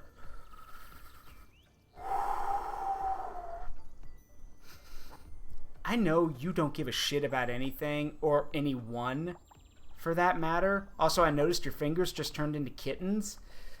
But let me make myself very, very, very, very, very, very, very clear. Like, completely ethereal levels of clear.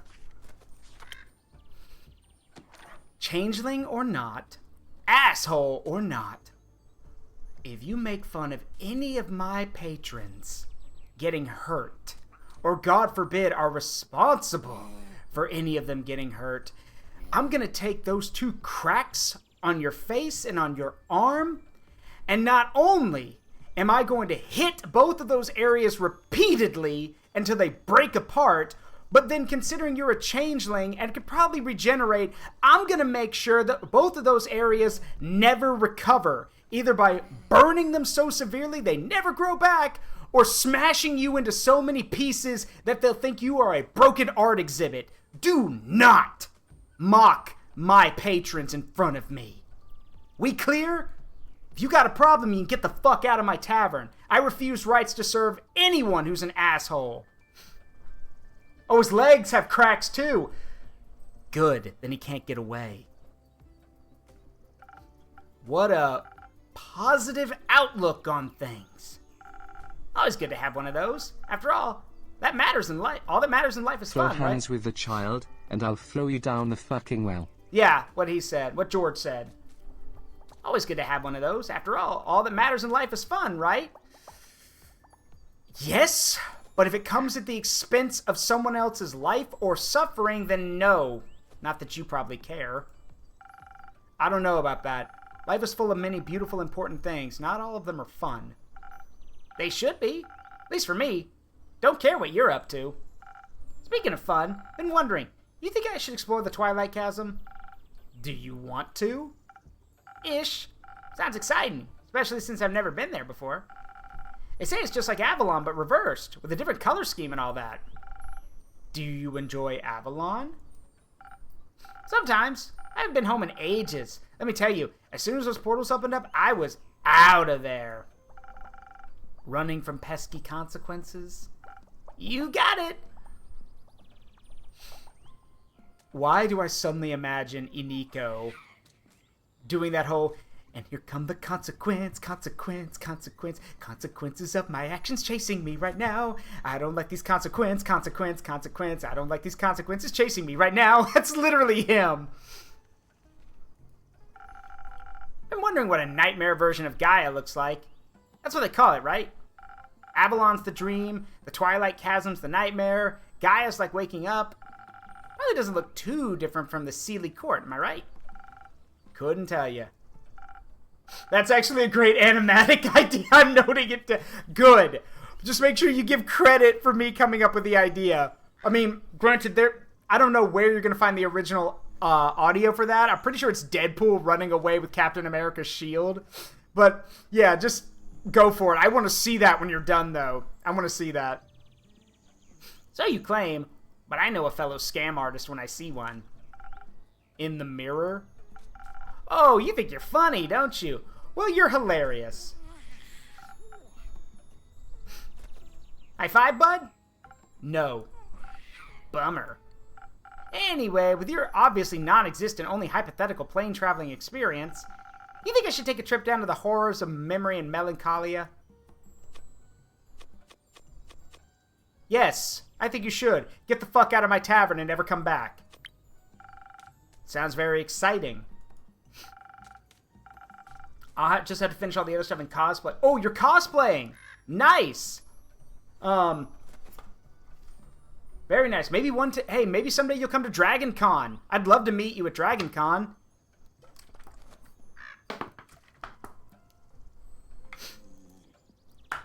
Dragon Con's this massive convention in the Southeast United States.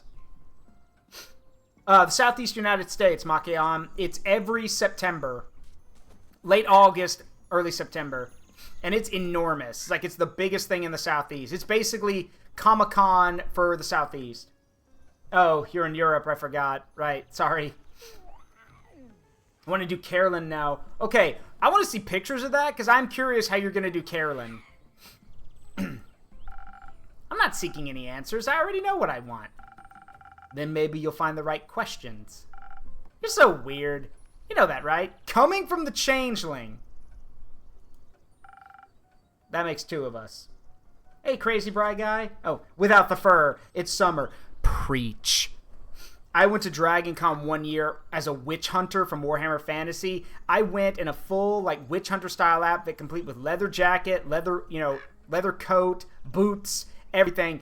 Immediately upon walking out of the hotel, I realized two things. One, man, this costume's kind of heavy. Second thing, oh god, it's over 100 degrees outside. I'm going to die if I don't keep drinking water. So, yeah. Me takes one step outside, immediately burns to ash.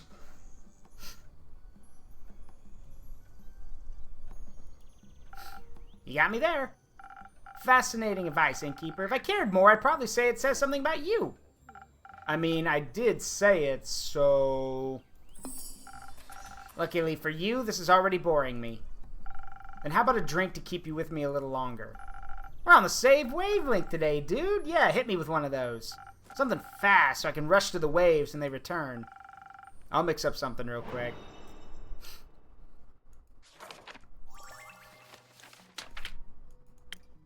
Fast it is. Alright. First off, let's do some layering. So, start with one shot of Dex, one shot of Constitution, another shot of Dex, one shot of Intelligence, and another shot of Dex. Don't that look pretty?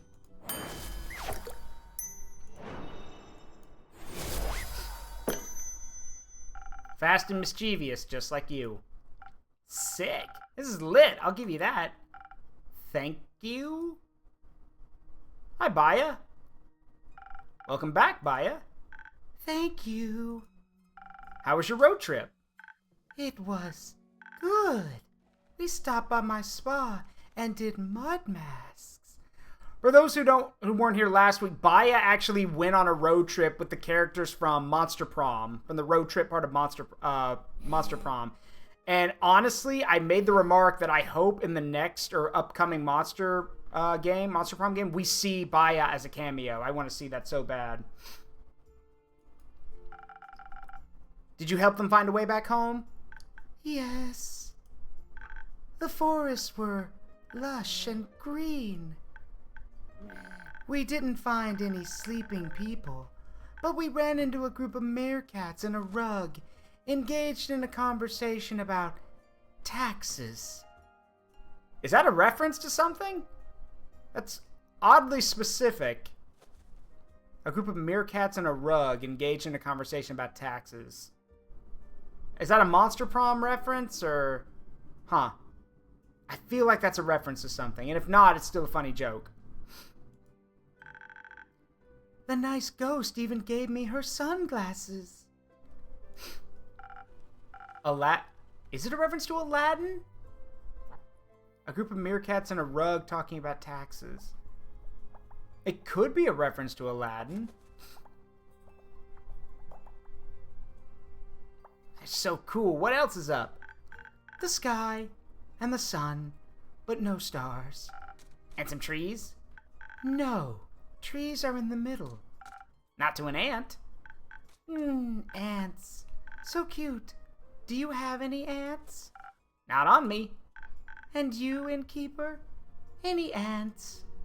Not at the moment. Sorry. Oh, no ants? Can I offer you a drink as an apology? Yes, make me feel like a little nimble ant.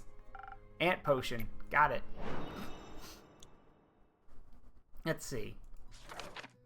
I still don't have any new speed, like dex-based potions, so we have to give another Swift Strike, which sucks, because I wish I could make something else. Alright, real quick, I'm going to teach you guys how layering works in real life. So, time for it's not a history lesson, but here's Zaruk's mixology lesson for the day. Ingredients that you use in drink making have different densities and viscosities. This is important because it means that drinks that are less dense than one another, if done correctly, can be stacked on top of each other. You get beautiful displays if you do it right. I'll give you guys an example. Hold on.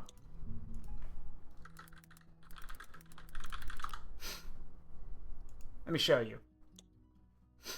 So, for example, you might make what's called a grasshopper cocktail and do it what's called pousse café style, which is where you layer the ingredients on top of each other. If you want an idea of what a layered cocktail or a layered shot looks like, let's go with this one. This is a classic one. Yeah, this is a good one. This is called a Superman shot. I should also mention, you can tell how good of a job someone's done if they if they screw it up.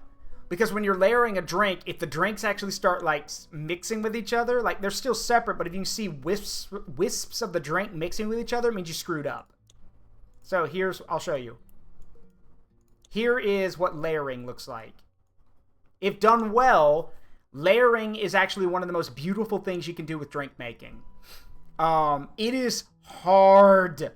It's very hard to do. Not only do you have to be very, very, very careful, but you also have to have the right equipment for it. Usually you use the back of a bar spoon, and then you have to pour the drink down, gently down the back of the bar spoon, so it gently settles on top of the drink, the liquid that's already in the glass.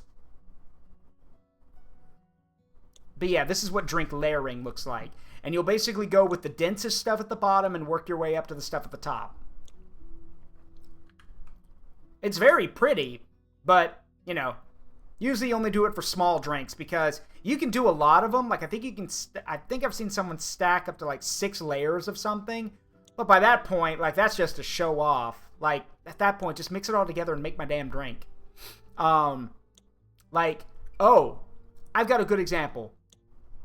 Has anyone ever seen the Bijou cocktail before? You guys are going to love this.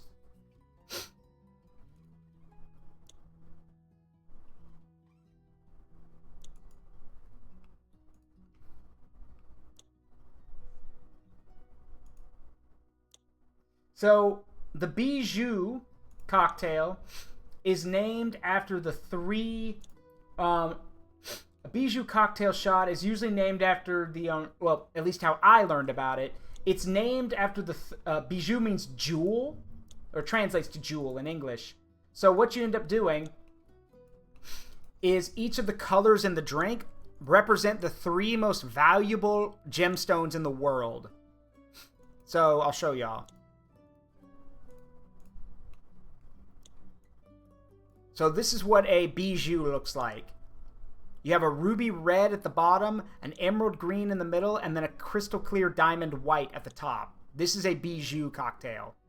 It's usually like, it's usually made with like, with gin, chartreuse, and then something else. However, the interesting thing is that you can actually mix all of these together and then add a few more ingredients to make something called the Amber Dream.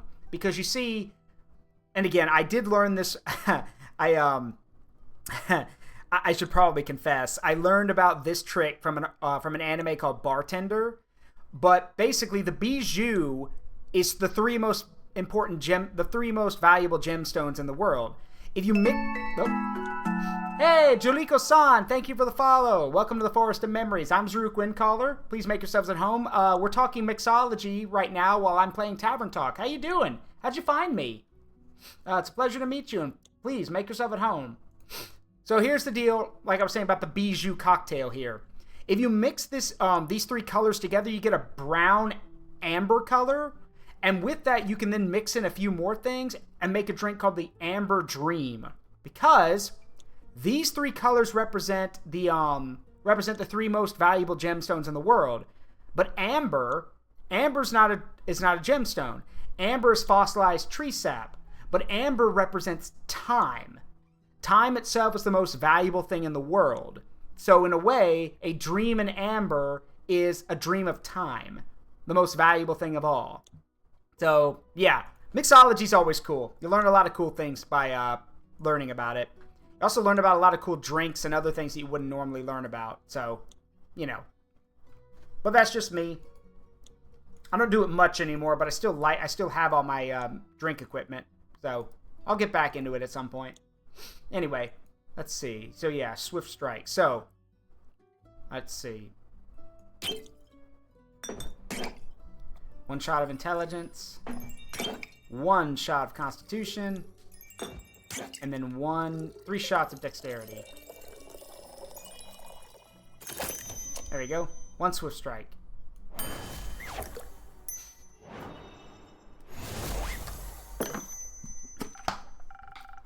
Here, for my favorite pseudo-ant. Oh, this is tasty. I want to look up at the trees now. I'm sure they'll seem taller. Can I do anything else for you? Yes, several things. Have you been handing out my coupons? I have. Just recently I gave some to Voy. Have people been dropping by?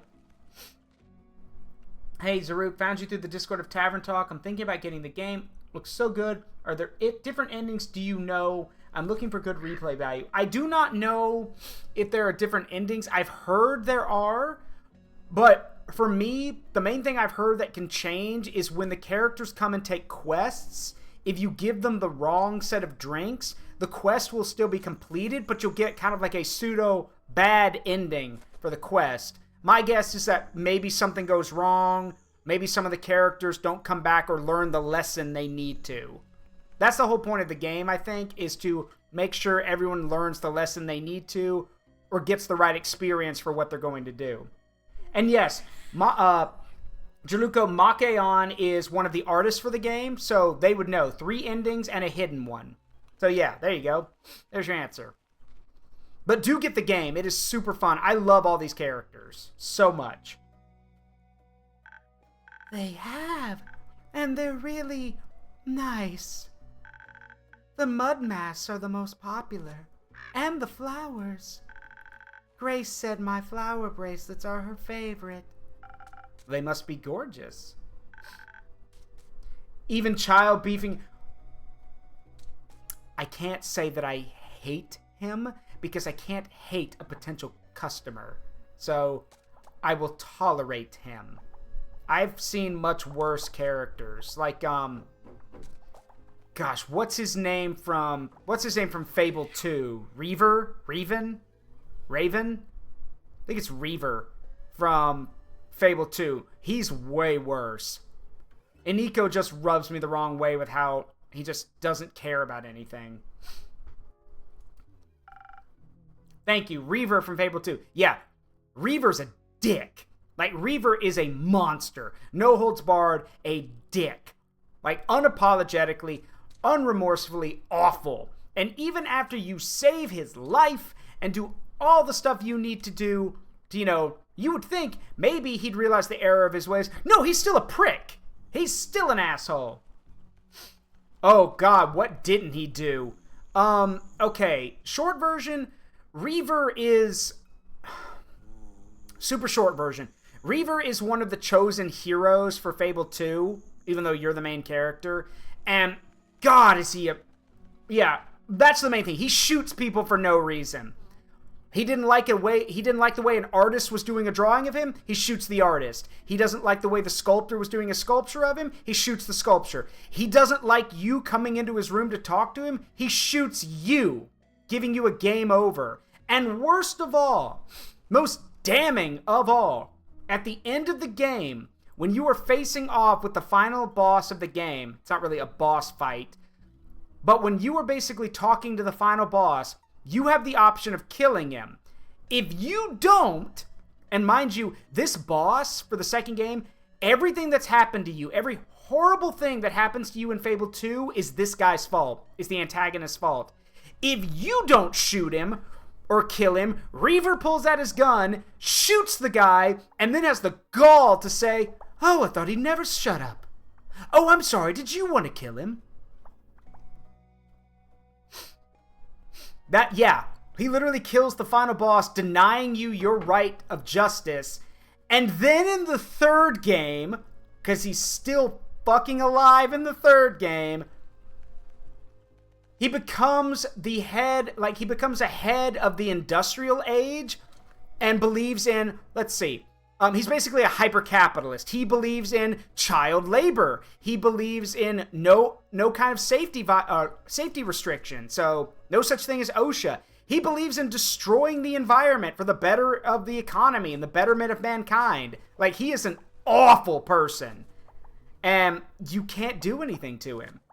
At all. He doesn't die. You can't hurt him. You can't do anything. And I hate characters like that. Yeah, they basically gave him all the negative traits. So, yeah, I can't hate Iniko more than I hate Reaver. Anyway, I hope so. Second thing, are you okay?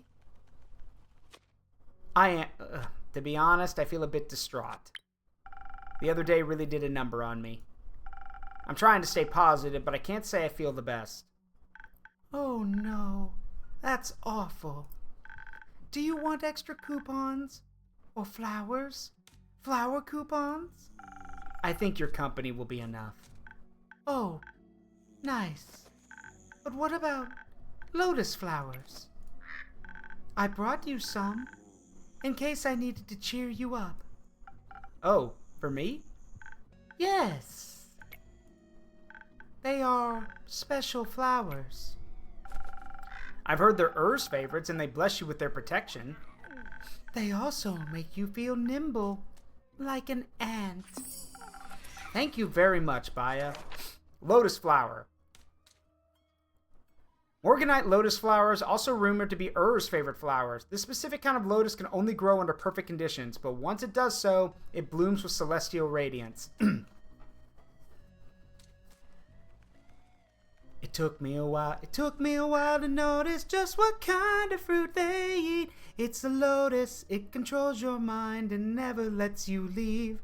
That's what we get with open arms. Oops. I've been wanting to check in on people. I really enjoyed the flood. People died, Baya. But I thought about what the Banshee told Mari and me, that some people don't like drowning. Correct. Correct, yes. People don't like dying. I also learned people die if they are killed. Yes, that is also true, Baya. Oh my god, I can't be mad at her. She's so adorable. I can't be mad. I hope I can cheer them up a little. You're already cheering me up. I am. Yeah, I was bored. Now I'm having fun. Cheering up quest succeeded. Yippee. Baya, sucks to be them, I guess. No, don't be. No, she would never. She actually cares. Speed.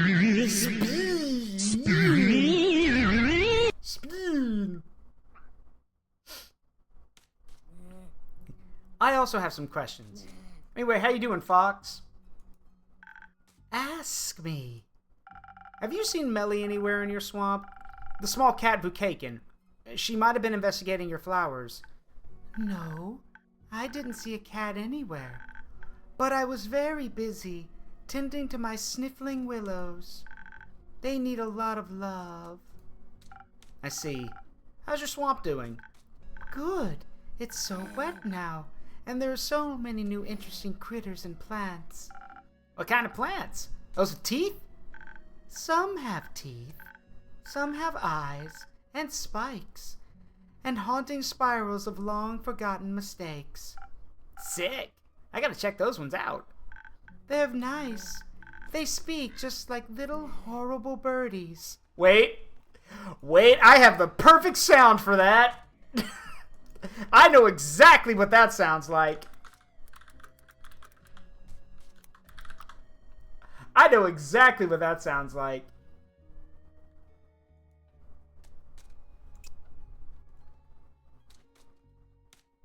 I know exactly what that sounds like. Hold on. I have the perfect sound for that.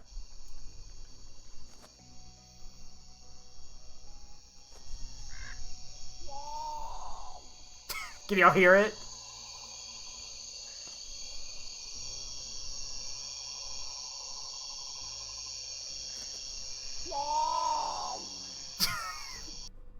They sound like that.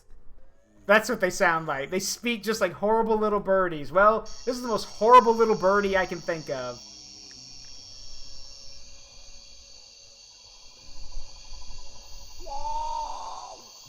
That. And if y'all don't know what that is, well,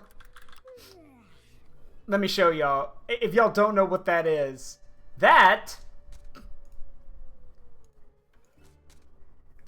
what you just heard is the haunting cry of a bird, of an owl. Well, it's a bird, so it looks like an owl, but it's a bird. That is the haunting cry of the Putu. That is a Putu. That is what you heard making that sound. And if y'all don't know, and if you're like, huh, That's weird. Because like, have I seen that before? You have seen it before. You probably have seen the other pictures of it. Yeah, you've probably seen the other ones.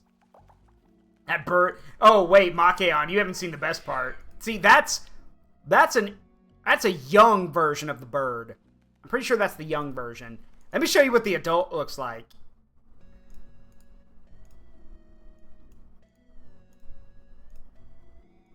Here's the adult. Here's the adult. I'm guaranteeing y'all have seen pictures of this bird before, but this is the Putu. The fuck? Yeah. This is the Putu. And all that, those sounds you heard of, that's this thing. Behold, the bird from your nightmares. Yeah. The bird that manages to be both cute and nightmare fuel. Yeah. It...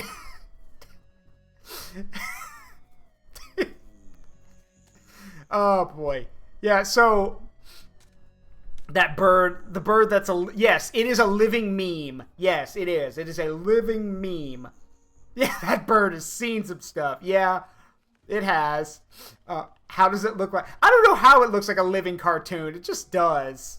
And yeah, it's a... The bird has seen horrors beyond our comprehension.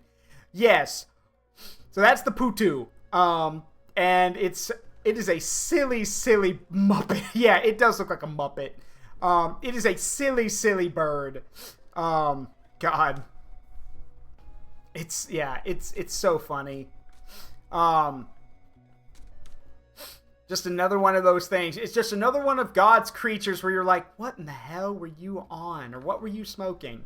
Yeah, I have seen hell and you shall share in my torment. Just the 1,000-yard stare from this bird. Let's see, yeah, kind of does look that. Oh, wait. Speaking of looking into your soul, I'm going way off topic here, but I do want to show this. Let's see. So I do want to show this. Because we're talking about the bird with the 1,000-yard stare. Let me show you a guy. I love this man's story. I'm going to show you his picture. I don't have time to tell his story, but I am going to show his picture. Who's heard... I know I've told this story before. Who's heard the story of the Finnish soldier who got high as hell on meth and survived? This man saw God and was not impressed. His name is Aimo Kuvan, by the way. No, he didn't solo an army. He was by himself, fought off like, I think a dozen or 2 dozen guys alone while taking 30 times the recommended amount of methamphetamine that the army provided. How many people did the bird kill? The Putu doesn't hurt people, I think. Hold on. What does the Putu bird eat? Okay, they're insectivores, so they don't eat meat. They eat insects. They don't eat animals or anything, so they eat insects. See. And yes, the reason its mouth is, the reason the Putu's bird, the mouth is so big is it uses its wide mouth to capture insects like flies and moths, but also ants, other insect word, termites, grasshoppers, locusts, and crickets. So yeah, it's also called the ghost bird. But yeah,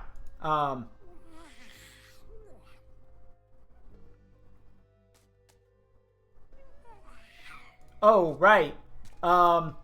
Would y'all like to see the drawing someone did for a newspaper clipping? Y'all said you're gonna see the bird in the backlands of your nightmares. Here you go. Last thing, then we'll get back to the game. Here you go. You want to see this bird in the backlands of your nightmares? This is someone's drawing of one. Oops, I think I just fucked it up. Yep, I fucked it up. Hang on. I have made a mistake. There we go. So here's a drawing of one. I actually think this is a pretty good drawing. That's an adult. That's an adult Putu. Remember, I got it backwards. Turns out when they have yellow eyes, they're still maturing. When they're adults, they lose the yellow in their eyes. So, that's an adult. That looks like a demon. That don't look like a bird. Yes, it is a very cool beast design. It is. The great Putu. Put.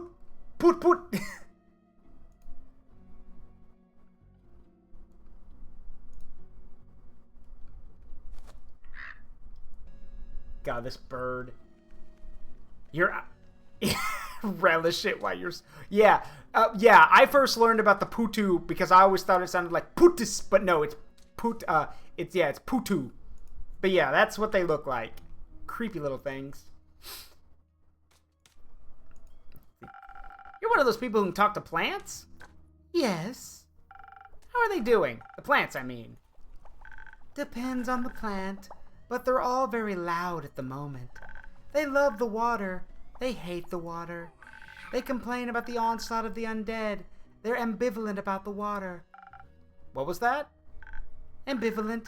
It means they don't care, but they still want to say something about it. I learned a new word. Thank you, Baya. Yeah, ambivalent. They don't care, but they still want to say something about it. Oh, boy. No, the undead. Ah, them. The trees from the Pale Woods are very upset. They say that squeaky undead keep chewing on their roots and barks and leaves. And their brains? No, they can't reach those. But there's lots of them. Maybe soon they'll learn how to climb or fly. The Pale Woods. I've never been there before. Is it a good hangout spot? I don't think so. It's so dry, but maybe the undead like dryness. I would think they'd prefer bogs.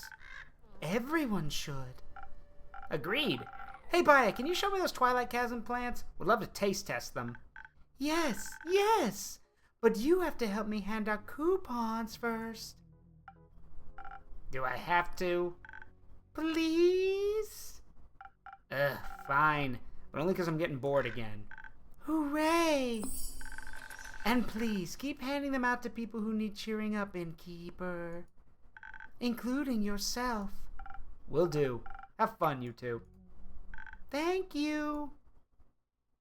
She's adorable.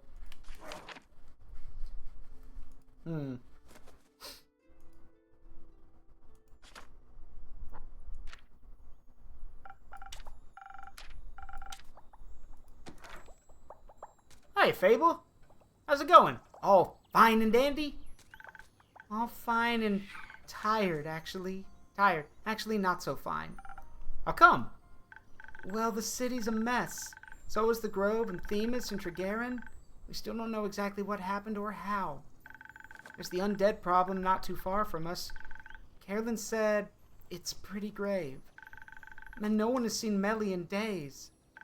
A lot of people are worried, and a lot of people also just aren't. Una told me not to worry either, but it's hard. Yeah, very. I just want everyone to be safe. I want to fix this. Whatever this is. Fable, I know everything is a lot right now. Especially since this is the first wave of adventures that you've ever faced. Pun unintended. But Una isn't wrong. A little less worrying wouldn't hurt.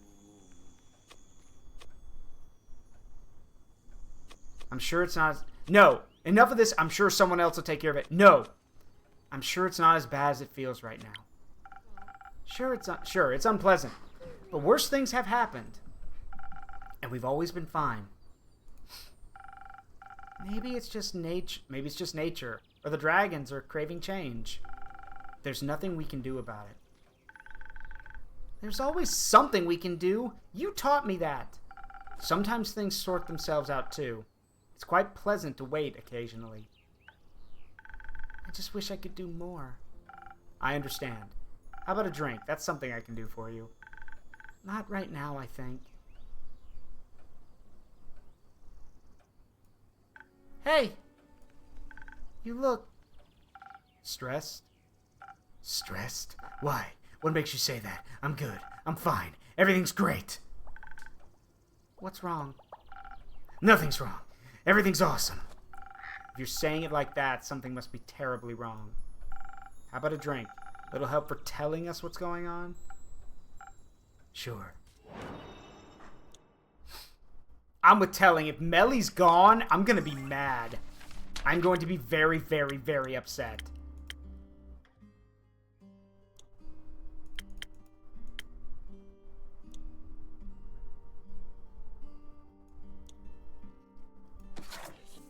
Let's make 1,000 wins. The edgelord is using positive words. He must be ill. Possibly, but I also have a bad feeling about this.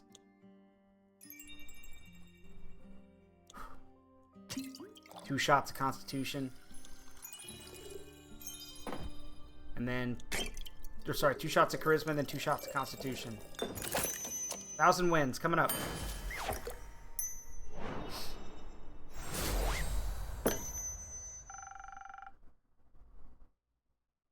I hope this helps with the word vomit. It does a little bit. Thank you.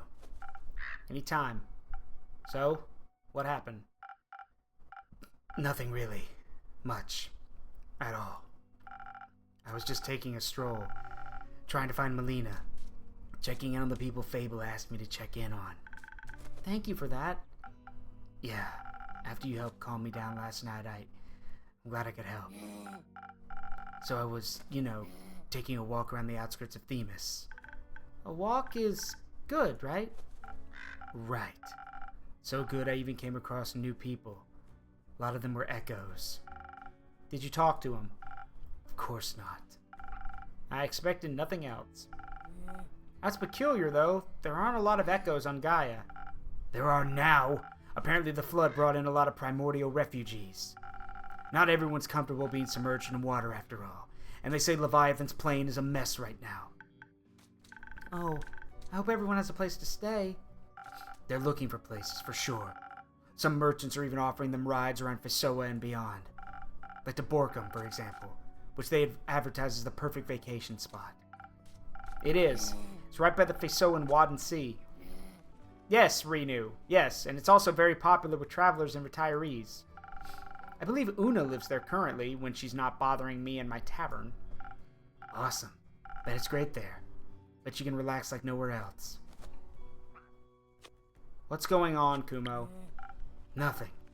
Nothing at all. Just my parents taking a casual trip to Borkum. Your parents? Like, their ghost? Was Tuat also flooded? Unlikely. I don't think souls can leave the upper world so easily. You're right. It would be difficult for ghosts to make it out of Tuat and into a mocktail bar.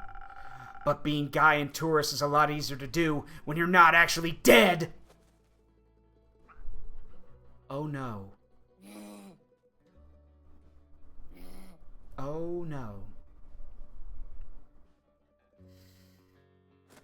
Oh no. This... uh-oh. I'm sorry to ask this of you, but you might have to elaborate a little bit more. It's simple. My parents aren't dead.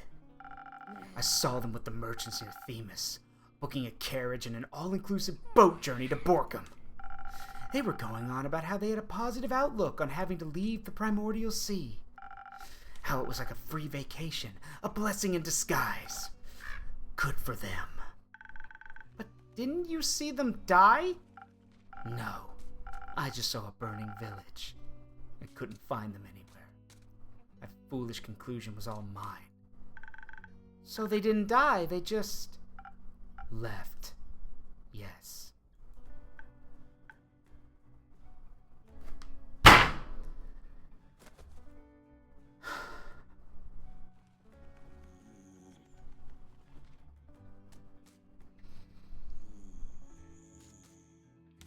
Sorry, I needed a minute. Look, it's...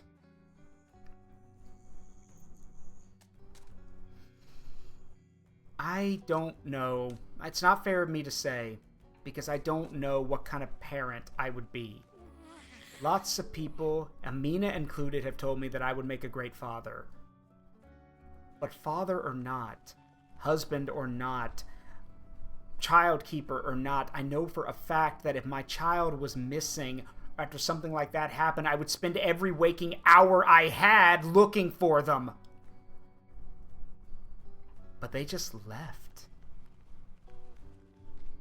I mean, I need more context. Did they think their son was dead?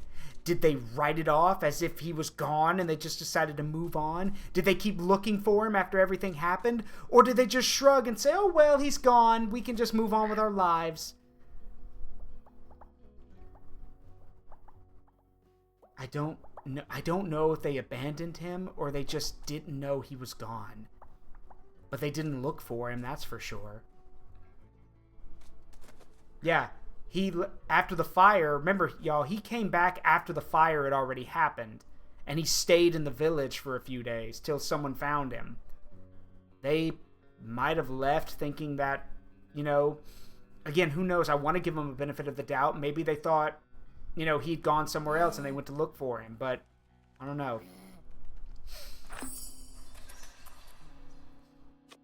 I'm sorry, Kumo. That's awful. It's a new kind of awful for sure. How stupid of me to think them dead. Shouldn't have thought that the only claws of Tuat can make them leave. You should have. They're your parents. They should never have abandoned you. Well, they did. Indeed. So what now? I'm not sure.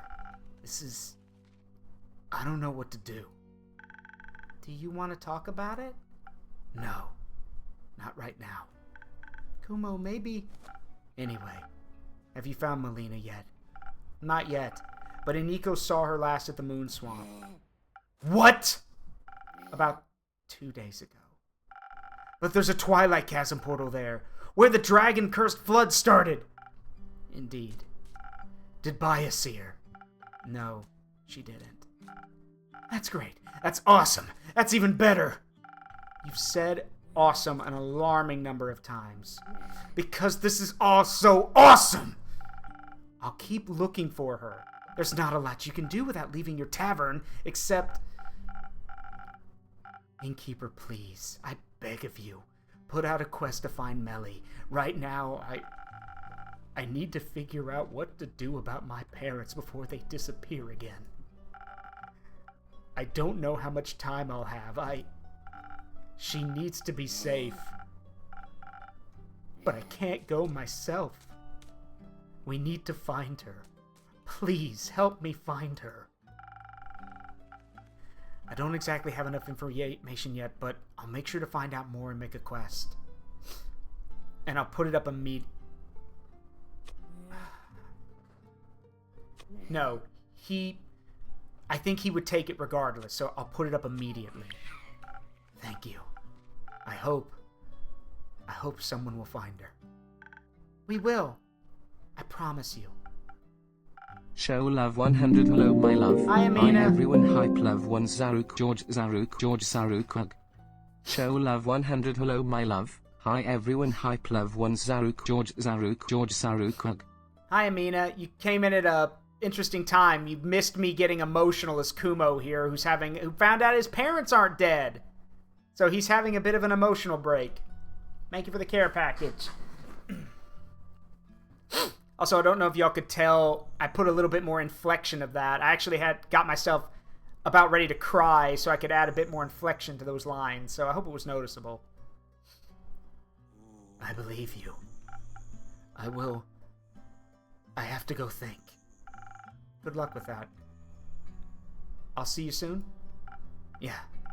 Don't burn down your tavern, I mean. I'll try not to.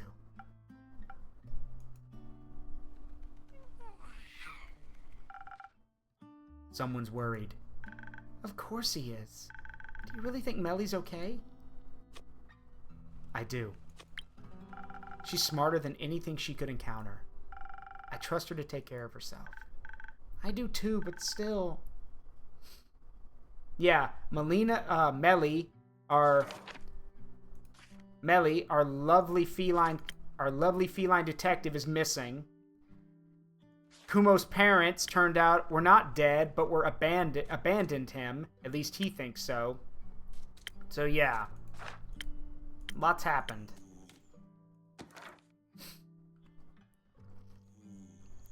She's still a child. A very capable child. A child nonetheless. Wherever and however she is, whether she was just watching the sky or traveling to unravel a mystery, she might need help. So please give me that quest. Pardon? Please give me that quest right now so I can find her.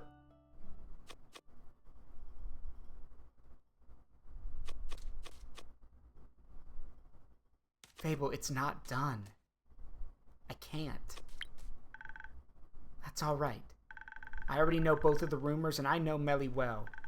I think I have enough information to find her, and I don't think we have time to be pedantic right now. There's a certain way things have to be done. Your way? Yes. I'm sorry, but it's just how things are. Because you made them that way. Fable, listen, if you rush into this, you'll be putting both Melly and yourself in danger. You just told me not to worry about it. How dangerous could it be then? Well, weren't you encouraging me to go on more adventures just a week ago? Or are you only okay with me leaving when it's something as small as some snails? I just think something like the flood might have been caused by a massive force.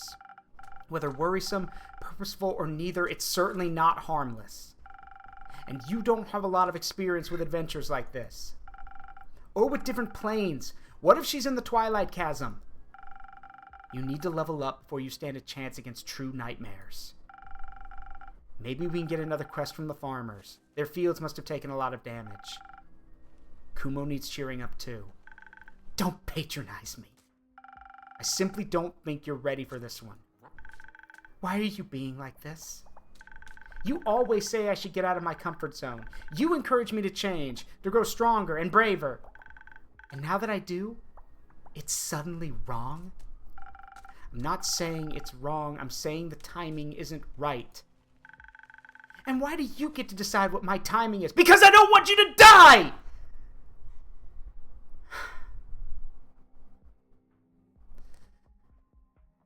You can't die! I won't let it happen! That's why! What little control over things I have right now, one of them is not letting you do something stupid. Why should I leave my comfort zone, but once something's out of yours, it's a mistake? Because I can afford the mistakes! You can't! You can't! And things aren't that simple. I know. I've lived for over 100 years. I know that things aren't simple. I also know they don't change by pretending that they aren't there, or by pretending they're not missing. Think what you might. The quest hasn't been put up yet, so it cannot be taken. I don't need some sheet of parchment to find her. Just make me a drink. No. I won't. I won't do that.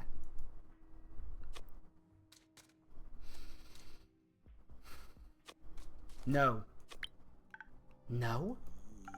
I'm not making you a drink. Isn't that what you're supposed to do? Why people come to you? They don't just come for the drinks. I would guess they come for good advice, too. What good is your advice if you're not willing to help when it matters? And what good is it if you're not willing to listen to me? Every other piece of advice, you've listened. Now, after a few successes, you think you could do anything? That's not how it works. Ever. Not again. Not again. Too many people do this. Too many people rush off and do stupid shit. No. Let it go. Let someone else handle it. So they get hurt instead of me. If that's what happens. If that's what happens. But that's not what I said. But it's what you meant. You don't know what's awaiting you out there. But you do. Please. Please, just stay. You can't keep me here forever. No, I can't. I can't. Why not? Because I've made up my mind. And I've made up mine. I'm not giving you the quest, and I'm not making you a drink. Okay. I don't need a drink. Don't be ridiculous. Going on an adventure without my help is reckless at best and foolish at worst. I'm not going to sit around and wait while other people suffer. Not if I have a chance to help them. I'm not like you.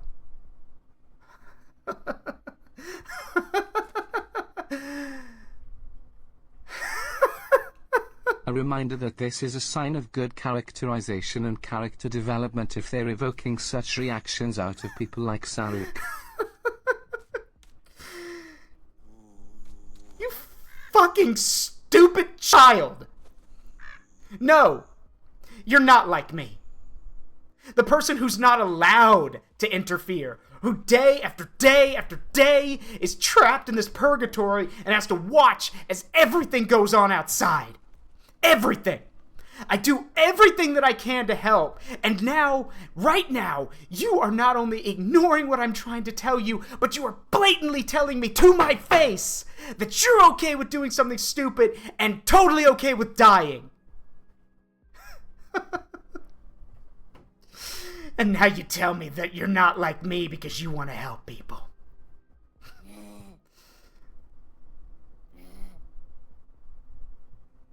I don't care how old you are. I don't care if you're 110 years old. I don't care if you're 10. If you go out there now, you'll die. And then what happens? They all come to me. They get mad at me. Who has to tell Kumo you don't come back? Who has to tell Carolyn? Who has to tell everyone else that you're not coming back? Why should I have to bear the pain because of your stupid mistakes? You're right. You're not. And you have no idea what you're getting yourself into. I know I'm going to find Melina. I don't care what it takes. And I'm not going to let anyone stop me. Not even you. Fable.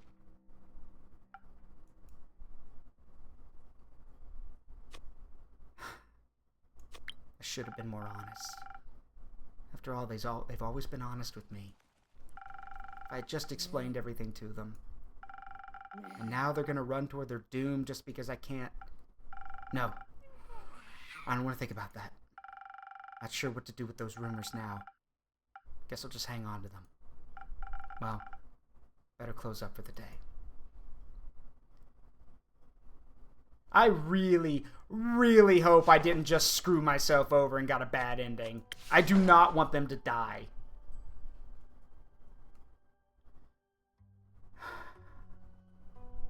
Okay. Well, I do have enough for one quest, I think. Let's see.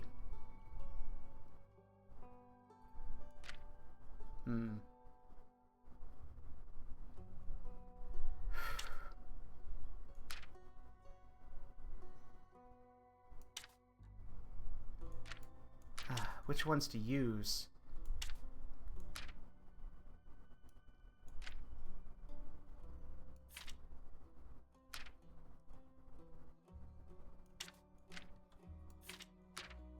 Maybe this one? Okay, yeah, we got something. The Pale Woods and its surroundings. Oh. Sorry, hang on, my thing is glitching. Uh-oh. Come on. 1 second, there we go. Are we good now? Hang on. Sorry, everyone, my internet browser's futzing around. I got no control over it. Hang on. Hang on. Great. I don't know what's happened. Hang on, give me a second. My browser's decided to crash on me. Give me a second.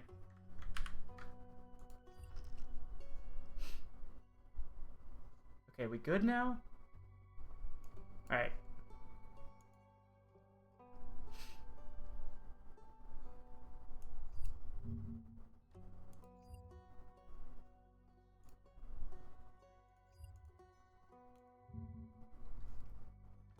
Get this pulled back up. Apologies. I've got it now.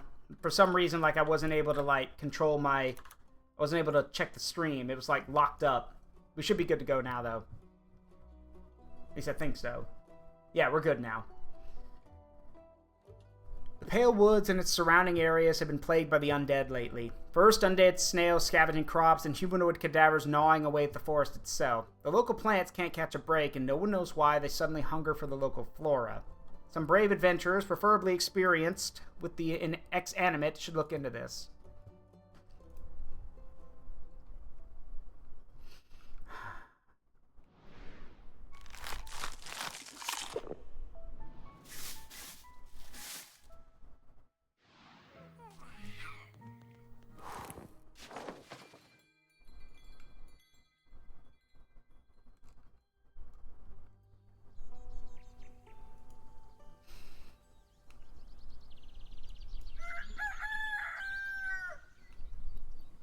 Oh, God. What am I going to tell everyone? Hello, brave adventurer. Welcome back to my tavern. Hello, innkeeper. How are you doing? These past few days have been quite eventful. I'm feeling so inspired. My first real adventure was so utterly exciting, I haven't stopped residing in my memories ever since we returned. When I got home, I immediately started writing everything down so I wouldn't forget anything. And it reads just like all those adventuring tales and books from my childhood. Sounds like you had a very good time. It's delightful to see you flourishing. Actually, I've been thinking about switching careers. Oh? How come? All these adventures, don't get me wrong, it's new and exciting. But instead of experiencing them myself, it might be better to tell the tales of those brave heroes and heroines around me. Creating stories is much more enjoyable than facing the dangers of adventuring myself. I'd like to note the others mentioned how much they loved listening to your stories. You're right! I think Theo would enjoy this idea as well. You think so? He seemed very entertained on the trip to Dyria. Huh. Perhaps you might be onto something here. On another note, how about a drink to wind down a little? Sure, why not? Any specific wishes? Surprise me with something that'll keep me focused on writing. Something to ward off distracting thoughts. Nothing easier than that.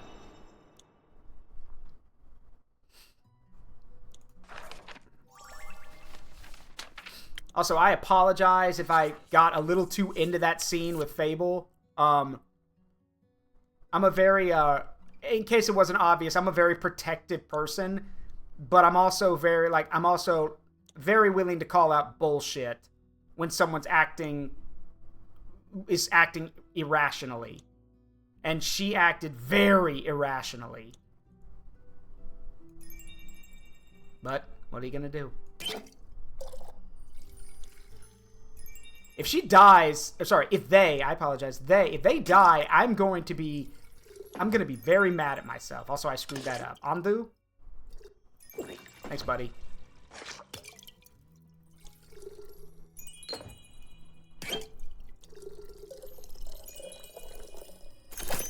There we go.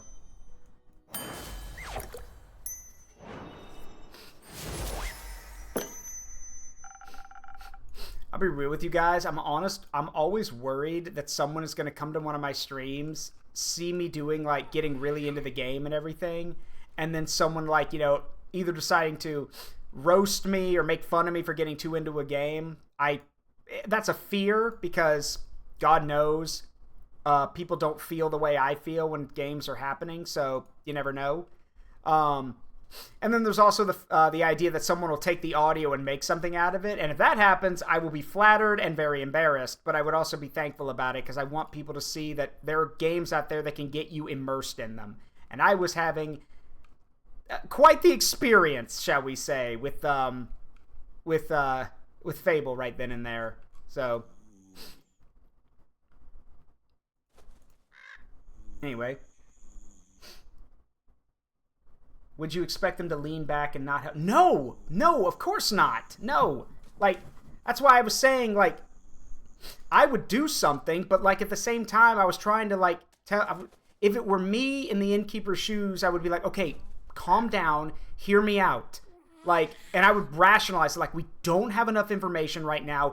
I'm going to ask around to everyone. As soon as we get something, we can do something. Because if we go now, we can, you know, again, I would rationalize it. Even if it doesn't work, at least I could be honest and rationalize it. And if not, then I could tell her I don't want to lose anyone. And people get hurt if we rush into things. There's an old saying I think the innkeeper needs to learn and then pass on to the patrons. It's called hurry up and wait. Very sweet of you. Thank you very much. Yeah, I know. Yes, a child's been lost for 2 days. But at the same time, this is also one of the most, like, again, I would want to help. But what could I do? Like, we don't know where, we know where to start looking. But after that, this is Melly we're talking about. Melly is incredibly intelligent and very smart. She could have gone or done anything. Heck, here's a better idea. One thing we could do, God, where's her thing? Hold on. Where is it? Right, Alethea. Alethea literally can speak to the dragons, or at least speak to Cassiopeia. We know Alethea. We're friends with Alethea. That would be something I would push and tell Fable, be like, wait, we know Alethea. Let's contact Alethea, get her here, and ask her to, you know, to rally the church or rally support to find Millie. We can ask for help. We've got contacts. We've got friends. We can ask for help. But Fable, they just ran off on their own. So, great. Yeah, I know. She's also on a quest. And I guarantee you, as soon as Alethea gets back, she's going to give me the business end of it for saying, why did you let Fable go by herself? This tastes delightful. I can already feel the words aligning, impatiently waiting to be written down. They'll mention it. Always happy to help. Speaking of which, have you any by chance heard of Melina, the famous detective? As it happens, I have. You get to know quite a lot of people when we're around a tavern right now. Why are you saying that? Innkeeper, the moment he mentioned Melina, I would be grabbing his shoulders and shaking him violently, saying, where? Have you seen her? Where is she? Like that kind of stuff. Have you seen her recently? Sadly, not in a while, no. I last saw her a week ago, if not 2. How curious that you also know her. Meeting such a well-known detective is a fantastic source of inspiration and exciting stories. I've heard stories of her solving the case of lost familiars in Zoford. Yeah, she solved the case alongside her trusty assistant. Ah, how inspiring! I'd love to tell her tale someday. Maybe I'll combine it with some of the rumors I've heard about this one mysterious place in the southwest of Faesoa. Oh? Which one might that be? It's a wizard tower. A magical place full of puzzles, mysteries, and magic. I've heard tales of it harboring hundreds of books, containing lost and forbidden knowledge. But that's not all. There are treasures of unfathomable value and magical trinkets as well. What an exciting thought for a young detective to stumble upon a place like this. And there we go! That would have given us something, anything to go on. But now... Damn it! But she's gone already. But they're gone already. Damn it! Like, if this were me, this is where I would be like, can you excuse me for a second? And I would walk to the back of the tavern and start probably, you know, ranting, raving, getting angry, and then come back out. Definitely a story I'd read. Promise to send me a copy, please. Oh, but of course. I'd deliver it to you myself. You know, even if we might be a few years apart, seeing her reminded me of my own childhood. Sure, the circumstances are completely different, and I was never allowed to wander off by myself. But she seemed a little lonely, just like me back then. Always looking for my own adventures, thought she found them in the real world while I relied on books. But I'm glad she found an assistant to keep her company. The life of a detective can certainly be a lonely one. And you have Theodore by your side. Do you really think he counts as an assistant? That's for you to decide. He definitely doubles as a friend. But I hate to be the bearer of bad news, but, well, Mellie's been missing since the Twilight Flood. No! Tell me you're joking! Sadly not, I'm sorry. No. I hope she's alright. She's probably just investigating the cause of the flood. I'm thinking the same. She might be young, but she's really tough. I doubt even a flood this size would be a challenge for her. Then I'll trust your instincts. Uh-oh. Oh, no. I'm in danger! He's gonna kill me! Oh, boy. Okay. Kumo, we need to talk. Kumo, it's great to see you. I've solved it. Solved what? My parent problem. I've solved it. And how did you do that? It's simple. I'm here to ask you to write up and hand out a quest for me. A quest to find them and to kill them. No! Sorry, did you say kill them? Yes. Why do you want to kill your parents? Isn't it obvious? Can't say it is. Their death is what set me on the bleak path that is my life. It led me towards my destiny, my purpose. Which would be what? Stealing? Revenge? Edginess? Darkness. Of course.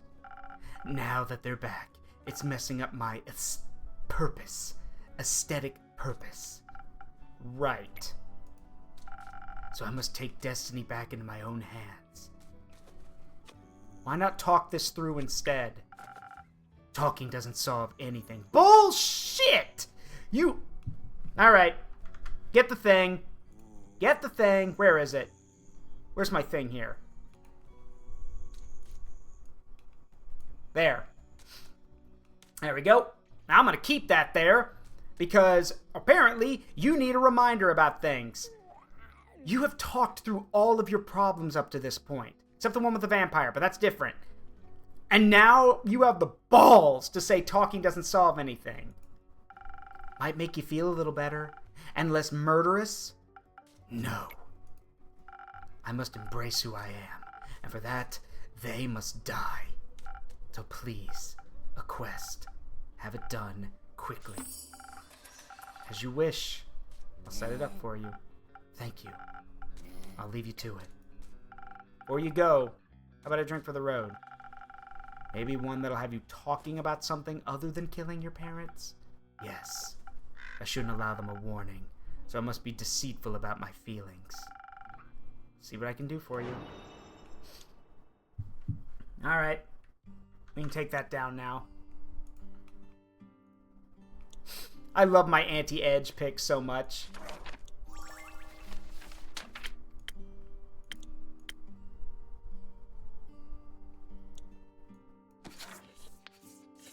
$1,000 wins coming up. And everything's falling apart. I've done everything I can. I've made the drinks that make the best situations. I've given everyone what they needed.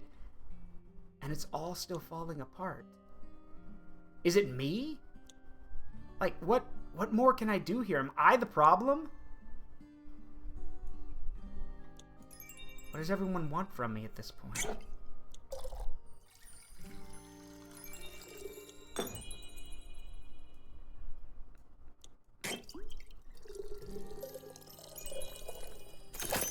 There we go.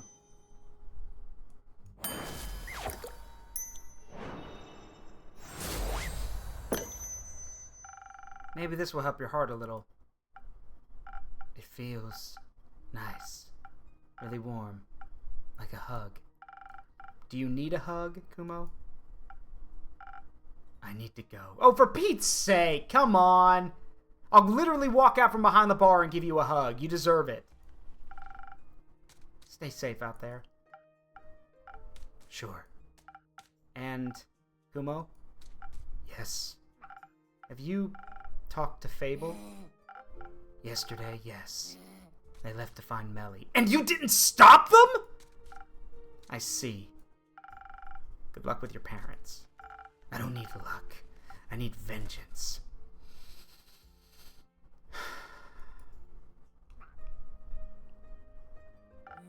Does he need help?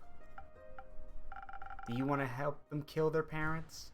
Pardon me? No, of course not! I mean psychological help! They don't look like they're doing too well, if I might say. He's always quite broody and mysterious, but their parents being alive really threw them off track. You wouldn't think that's a bad thing, really. And now they want to kill them, just because it doesn't fit the backstory they came up with? No. This is the possibility for a happy ending to an otherwise dark story. But Archie, the story's already dark. That's the problem. Think of all the heinous things he's already done. The murder, the thieving, everything. He did all of it because he could justify it by saying that with his parents gone, he had nothing left to care for in the world and no one to care about him. So he could focus on doing what made him feel better. But they're alive. Which means now, how can he justify and rationalize everything he's done? That's the thing. That's the fear. Kumo wants them dead because as long as they're alive, he has to keep rationalizing and justifying all the heinous stuff he's done. And rather than focusing on moving on from it and being a better person, he would rather just cut out the pain, which is only going to make things worse. Please don't tell me you're actually going to set up a quest to assassinate them. I am but a mere innkeeper to this tavern. I'm just following Puma's wishes. Bullshit! I am sick. No, even I'm starting to hate the innkeeper now. Are you kidding me? I would have expected you to have a little more backbone, or moral standards, so to speak. You were so sure about Melina's well-being, and even calmed me down. I can't believe you'd offer such a violent solution. I tried to stop him, but I don't think I can get them to talk with their parents right now. You heard them. And that's exactly why there's still hope. Wait, I don't think I understand. Kumo won't take on the quest himself, so there'll be someone else that can talk to his parents.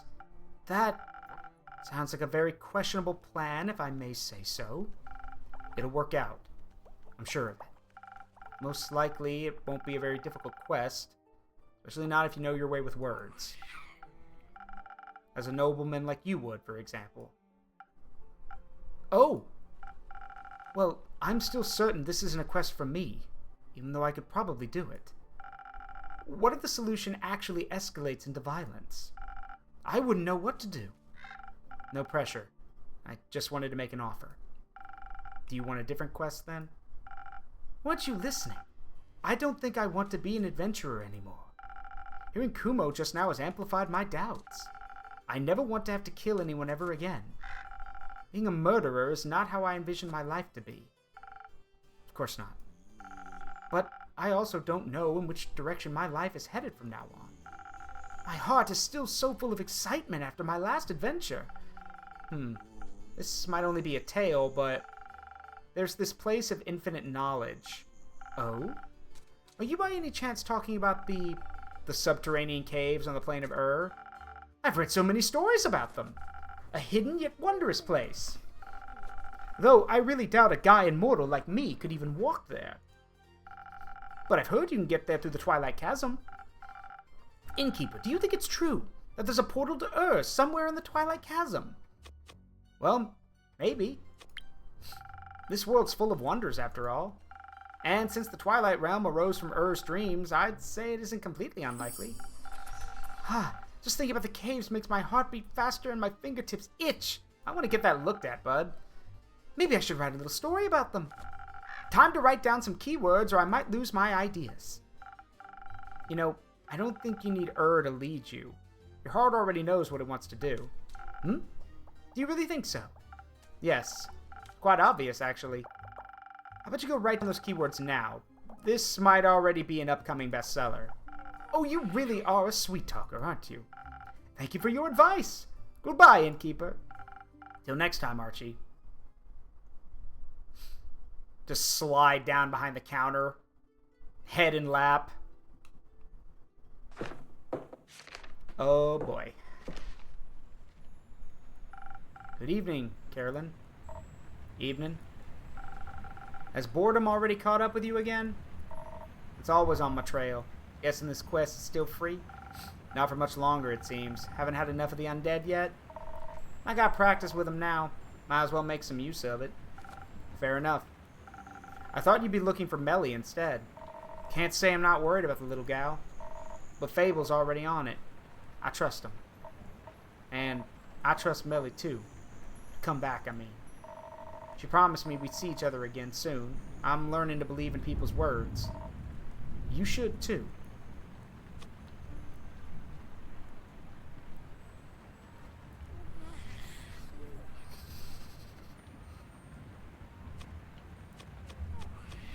I believe both these things.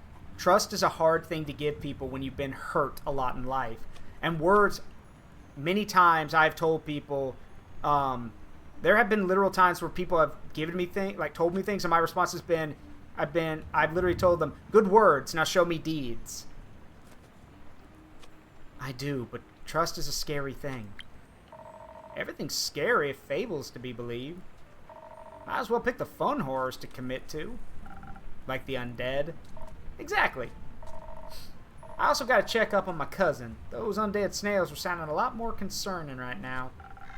At least they're even slower than the regular undead. Very common, thanks.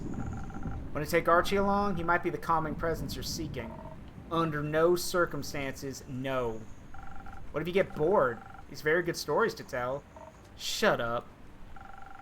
How will we talk about what drink you want then? Please don't scratch up the quest.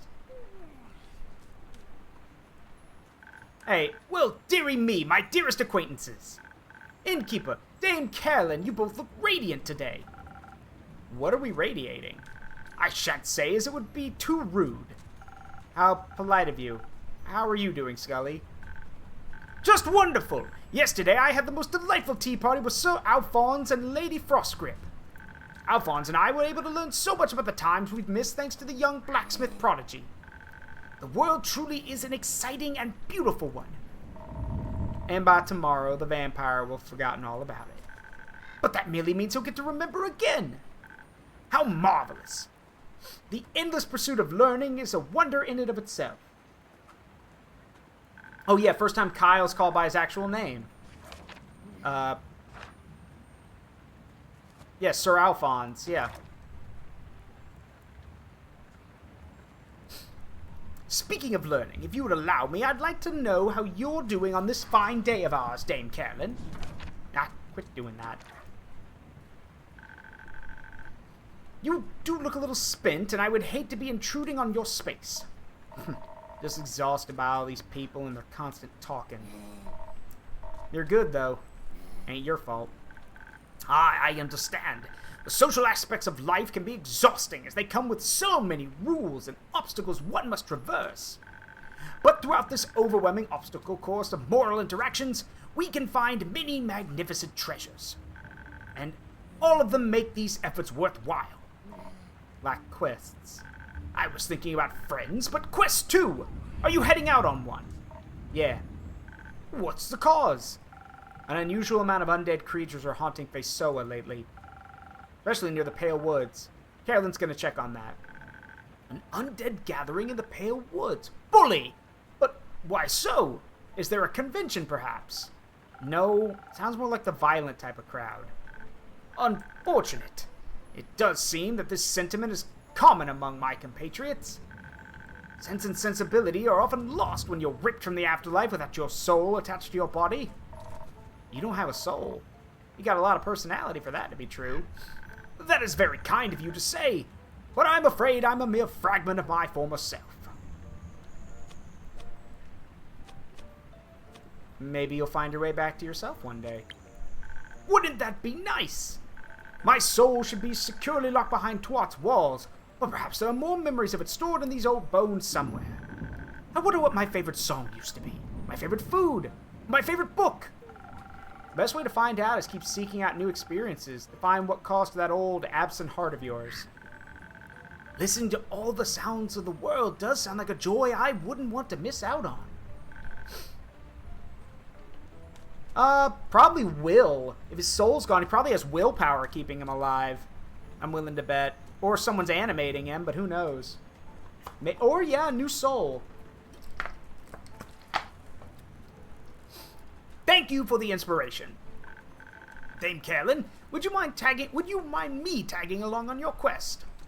It sounds like a haven of fascinating research, and I've not been able to indulge in that pastime for a long while. Sure, come along. Skeletons should be a great help in wiping out a bunch of undead. Wiping out? By no means should that be our approach.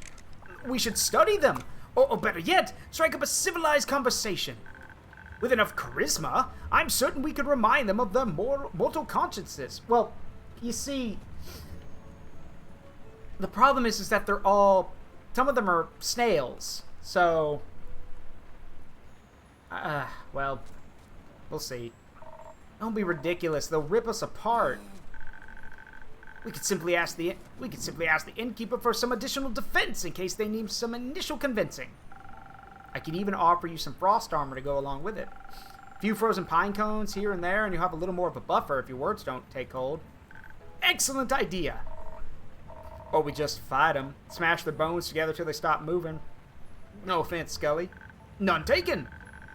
Though I believe the cleverer approach would be to rely on speed. Unawakened undead are rather slow, so we should embrace this possible advantage. Dexterity, then, and defense. We're right on track with that one. May I suggest adding some of a Morganite lotus flower to the combination? Much like Citron, it will bless your weapon strikes and lend you some of the powers of the great dragons. The undead are incredibly vulnerable to holy attacks. Indeed we are! The power of the dragons is a difficult one to harness. I'm impressed by your capabilities, Innkeeper. I think your delight should be aimed towards the magical ingredients. To dilute them in such a way is quite a skill in itself, as is choosing our approach to this. Oh, Bubbles! Yes, that's Renew. You haven't seen her, so yeah. We should leave this up to him, correct? Yeah, we figure it out, Innkeep. Some additional defense is a given, but what should we focus on? Charisma or dexterity? And don't forget those wondrous infusions of yours. I would never. Well, I mean... Hey, this furry got a joke. Thank you for the follow. Welcome. I'm Zaruk Windcaller. Welcome to the Forest of Memories. I'm a variety streamer. And today, we are playing Tavern Talk, a game that has strong connections to me because I played Coffee Talk 1 and 2, and the memories of those games has led me to this one. So, I hope you're doing well today. Sit back, relax, and make yourself at home. Let's see, let me think for a second. Honestly, talking has never let me down before. So, honestly, yeah, I think we're going to go with the charisma option. I know Carolyn doesn't like talking, but it's worked, so why not? Alright, so...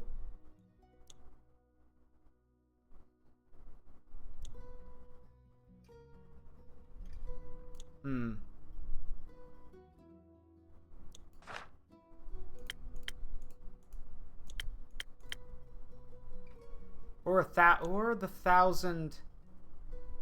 Can we fit an infusion in there? Hang on.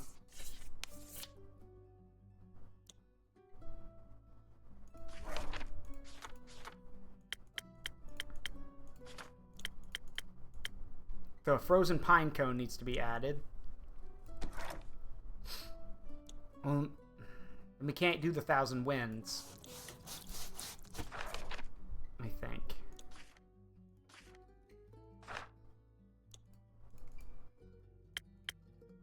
Yeah, I guess we'll have to go with the spoken heart.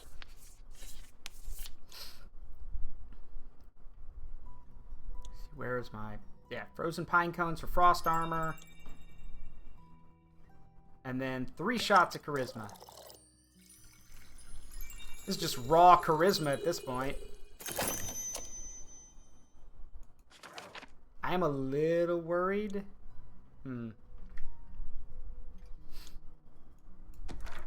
Yeah, this will have to do. Thanks for the care package. I would like to think that not all of these souls or bodies are fully lost. If you could save even one of them, it'll be worth it.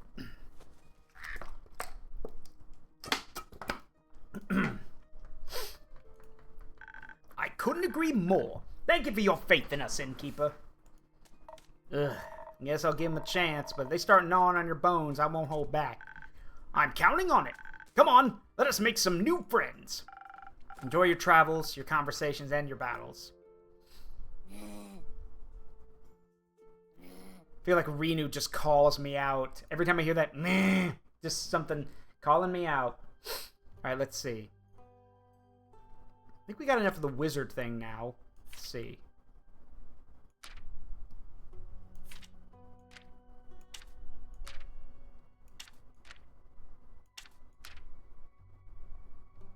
There we go. Yep, there's the magically possible quest. And then... Right. I have to make... Right. I've got to make one for his parents.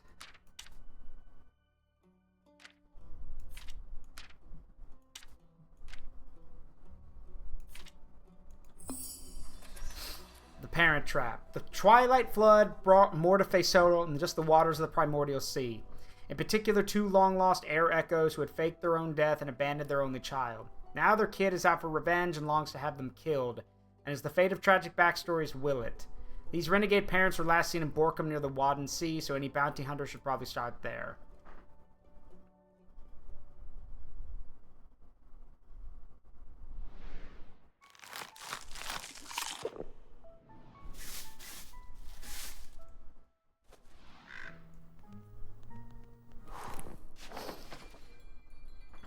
I do not like this.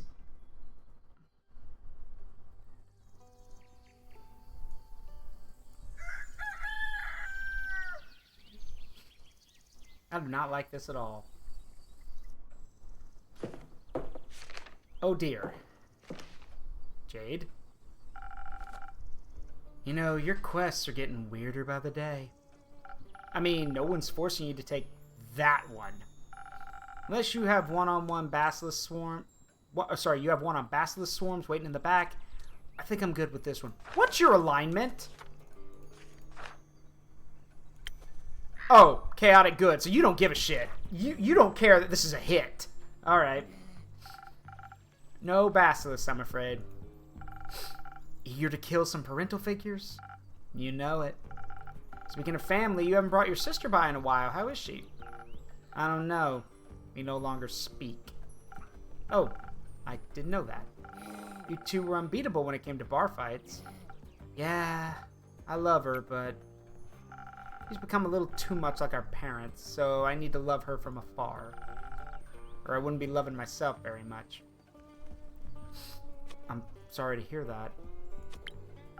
Cutting her off must have hurt a lot. Must still hurt a lot. I've come to terms with it. Came out stronger in the end, that's all I could do. Maybe, but the wounds stay, don't they? People wound you. That's what they do. They can also heal you. Ha! That's a false sense of security. Eventually it all falls away. Not everyone is doomed to become your enemy, including yourself. And I think you're doomed to say the weirdest things possible whenever you get the chance. Huh. Bubbles. Yeah, it's Renu. It's a blessing, not a curse. You want to see it that way.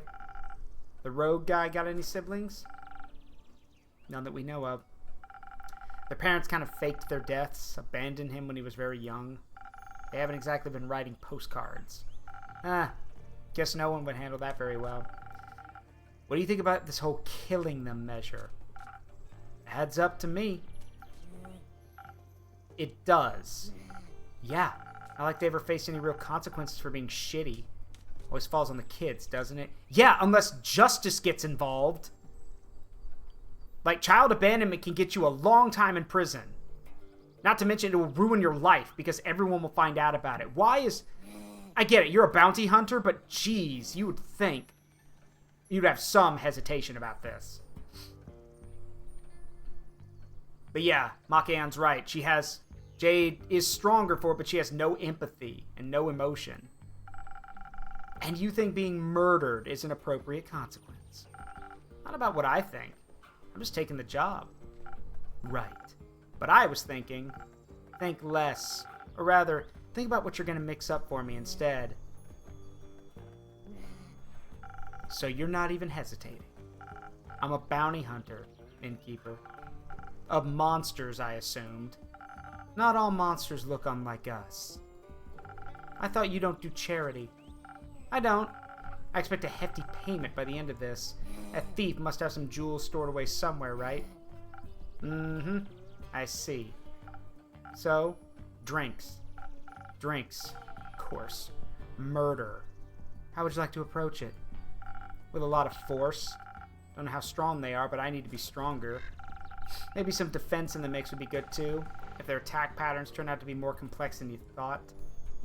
Seems like you do listen to me sometimes. Your stories of fighting mirages and three-headed antelopes are far too compelling to forget. I'd hope so. Still got any of those frozen pine cones lying around? Ones you gave me for the mountain mimic? Those deadbeats picked up some primordial magic. I could use some elemental protection. Clever as always, Jade.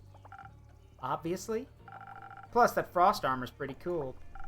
Luckily for you and your coolness factor, no. You and your health. I got a big shipment of them in last month. Cool. I'll take some of those then. They're not contending with another approach? No. Unless... Unless? I guess there's another way. Is there? Listen, some things are unfixable. I'd saw both of my legs off before I'd ever talk to my folks again. But this wound is fresh. It could be possible to delay the inevitable. I could convince him to leave, scare them off, banish them somewhere where they can't hurt him. That way he can find them later if he ever changes his mind. Maybe this rift isn't completely irreparable after all. Thank you! You've got a soul in there! You've got a heart! I promise I won't tell anyone. Sounds like you're asking for some charisma. And some speed. Should hurry up before he does anything drastic himself. Yep, some dexterity might help too. You never know how they could react. Might have to dodge some blows. Might have to. Got any of that inspiration garbage lying around? I'm not so good with words when it comes to situations like this, and I might have to inspire them to be a little less awful. I could offer you either Thunder Sage or Honey Flowers, whatever flavor you prefer. You choose. About it all. Charisma, dexterity, inspiration. It's a less violent route, but it's not what he asked for. So I won't complain about his strength and defense mix either, as long as you throw the frost armor in. I think my decision about this would be tinted by my own experiences, so please. Little help? Always, Jade. Thank you for asking. And make sure to leave Onyx some leftovers. She's thirsty. Aw! The turtle's named Onyx. That's cute.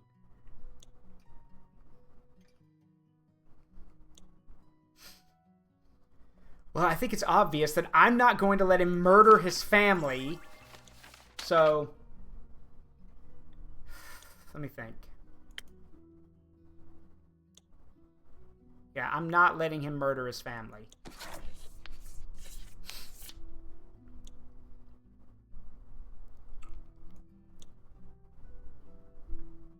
Pretty sure those are my honey flowers, right? Don't want to make a mistake. Yep, those are honey flowers. Okay.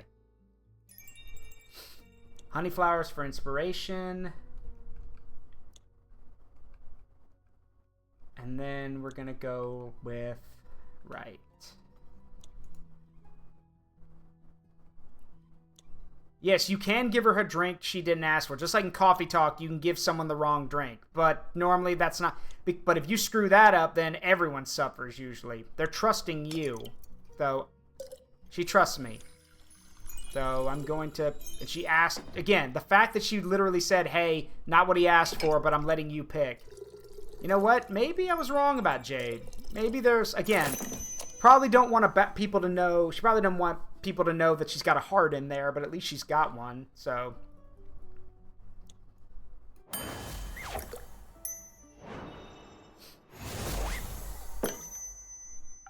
Maybe this cause isn't as lost as we think it is. If they can't be reasoned with... I can always trick them and kill them that way, yes. But I guess I'll try talking first. Let's hope this is the right choice. Don't you trust me? You wish. Don't forget to fill me in on your success. If I have any charisma left in me, you'll be sure to hear about all of it. Till then, don't tell him what I'm doing. I shall keep this secret between us. You do love those. Typical Fae, I guess. Don't take too many names while I'm gone. I wouldn't dream of it.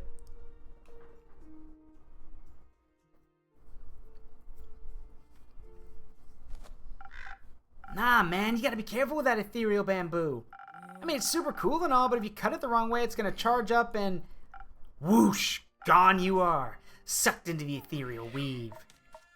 Oh. Well... you know, like those fishies that'll kill you if you cook them the wrong way? Fish. Yes, they look like balls with spikes. Don't know about the name, though. Do you mean pufferfish? That! Whoa, wait, you're also here. Sure am. You're looking fire. Nice trip. Thank you, Nico. Nico! Can we stay on topic, please? Topic. Right. So I heard any type of vibration can trigger a small rift. It's like disturbing a sleeping dragon.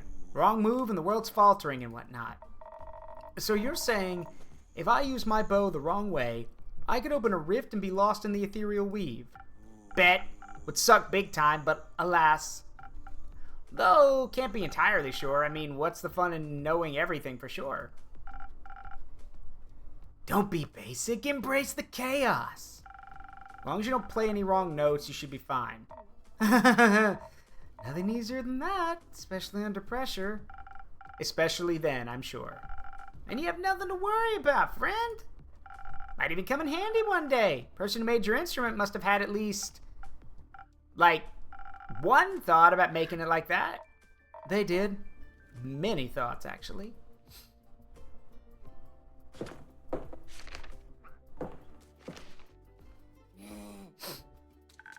Good mythical morning, innkeeper. Man, you look awful. Something bothering you? Everything's bothering me right now, Hex. Thanks for pointing it out, bud. I know theopractically it's early afternoon, but who cares? Good theopractical morning, Hex. Almost there. You forgot the mythical. Good mythical theopractical morning. Better! Okay, listen up. I found this little leaflet on your notice board, and I saw you're finally sending someone out to investigate that abandoned wizard tower. And I decided that someone is me. I've been wanting to see what's up there for a while now. Talk about good timing. Did you say wizard tower? What's the T? Well, there's an abandoned wizard tower near Niverduff on a small island called Morlia. Ah, the one with the worms. I think you could find worms in any ecosystem. That's what they want you to think. Sure. Either way, no one has seen the Wizard of Morlia in quite some time. So they say. And I've been dying to know where he might be hiding in his tower. I bet lots of explosives. I'm more hoping for scrolls of ancient magic and semi-cursed objects. Oh, and of course, books of forgotten knowledge. You tell no one about what I just said. What'd you just say? Exactly. Rumor has it he left behind quite the hoard of peculiar trinkets. Surely, after all, it states in this leaflet, traps, puzzles. Must be something very valuable hidden in there. Maybe even the key to immortality. Or they were bored.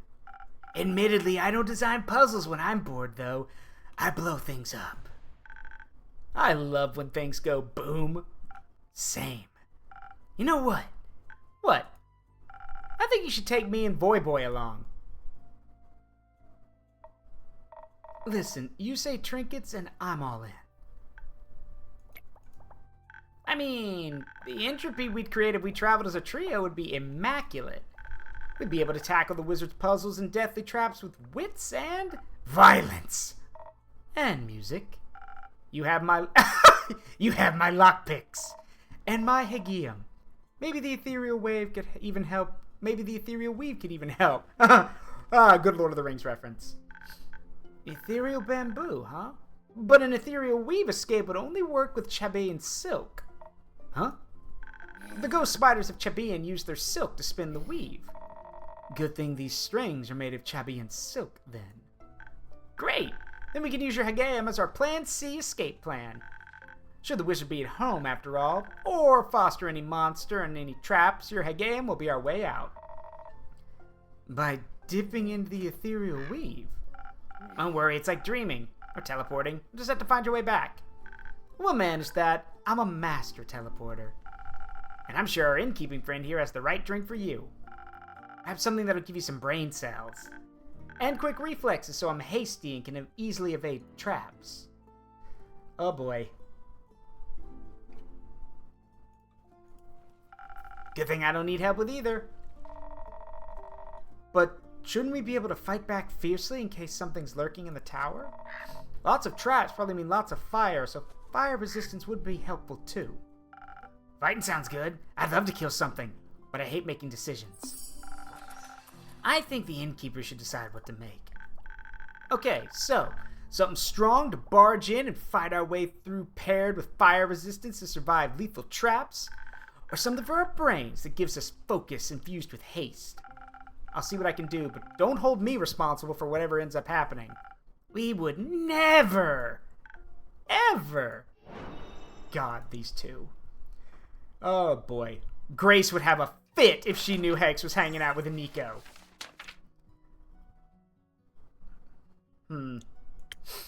Honestly, I think intelligence and dex would be best for them, so...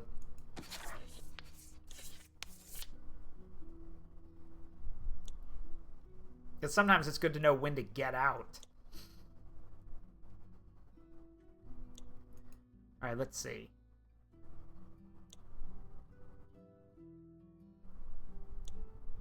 We need haste, so... There we go. Oh, wait. No, never mind. Do we have anything else that gives haste? Oh! Right! Right. No. Huh. Can we make it normally? Wait a minute. I don't think so, but I'm gonna try anyway.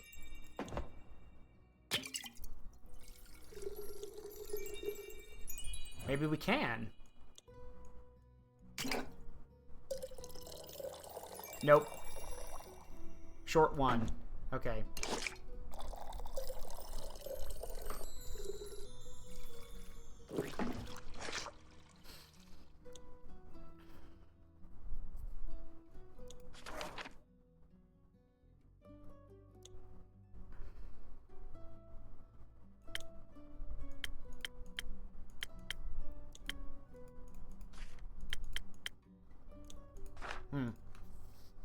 Yeah, Undo is adorable.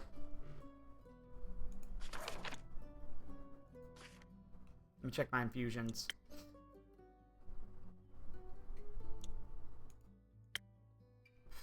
Okay, wait a minute. We can do this, actually. So if I drop this in here, we hit basically both of the minimums. So, hold on. Let me do one shot of Dex, and then the rest can be Intelligence.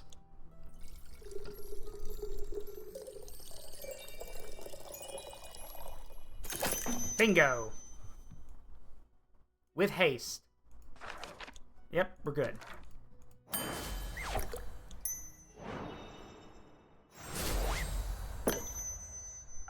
There you go. Brains and quick reflexes.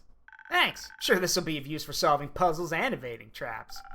I'll be sad if not one single thing explodes. Well, explosions could damage all the loot. But maybe afterwards we could light a little fire. You know what we should do? What? We should take Jade along. She'd definitely be interested in the treasures, too.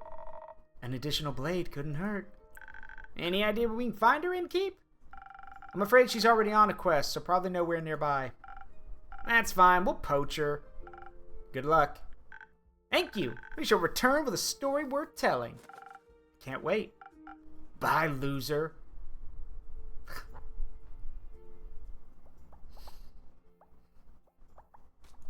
Man, what an asshole.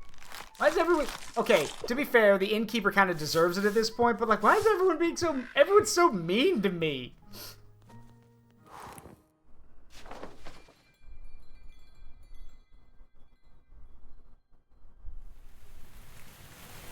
A well-deserved break.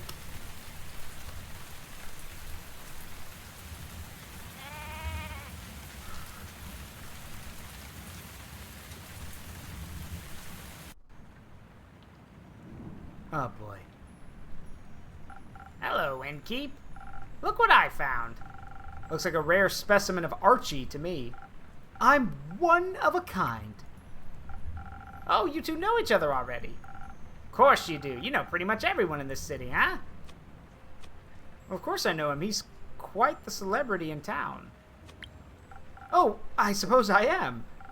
He's Xenia's most famous author. He even survived an assault by hordes of the vicious undead. Author? I guess I really am an author, yes. Bummer. Maybe I thought I could surprise you. How'd you two meet? I think he spotted me on the street. Must have thought I had a lot of stories to tell, so he asked me if he could write my biography. What a unique way to call someone old. Wow! Wow, okay, I guess the innkeeper's finally had enough and decides to start swinging back. Good grief. But she does have a lot of stories to tell. Archie, how many manuscript topics do you want to collect before you actually finish something? Well, you see, it's always important to collect ideas. Life itself is the best sort of inspiration for any artist. Look at him, he's so eager to write, I just couldn't refuse this look in his big, sparkly eyes. Writing down ideas is so much fun. There's the magical detective story, Theo's and my adventure with the undead, and now Una's biography as well. It's fantastic. Suppose you're right. Una, how come you want your biography to be written now? I don't really have a reason. I'm old, and I've seen a lot of stuff. It'd be sad if all that knowledge went to waste, right? Is that Undyne's grandma? Honestly, that's what I like to think. That's Undyne's grandmother. Or mom. I'm cool with that. It's not like you'll disappear any second now, is it? Of course not. I get it. A lot of terrible things have been happening lately. Ah, don't be silly. We'll be fine.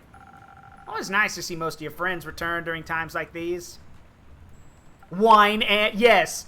Yes, the wine. Undyne's wine ant. Yes. Most of them? Stuff like this happens every few decades. It's completely normal. If you say so. You gonna pay Archie accordingly, though? That's what I'm here for. I'm gonna pay him in drinks. And I also could use a little refreshing drink myself. Aye, gotcha. Anything specific you'd like? Just the same as all. Ooh, bubbles! Yes, that's Renew. She does that. Just the same as always. A drink to stay focused on my writing and to defend my brain against all those distracting thoughts. Coming right up. That's just gonna be a running joke for me with this series. Anytime Renew blows bubbles and someone's talking, I'm gonna have the character go, "Ooh, bubbles!"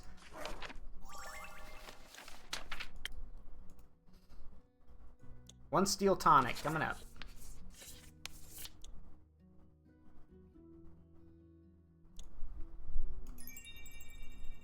A little bit of blessing from the dragons for your writing couldn't hurt. One shot of dexterity, one shot of ignis, and 2 shots of constitution.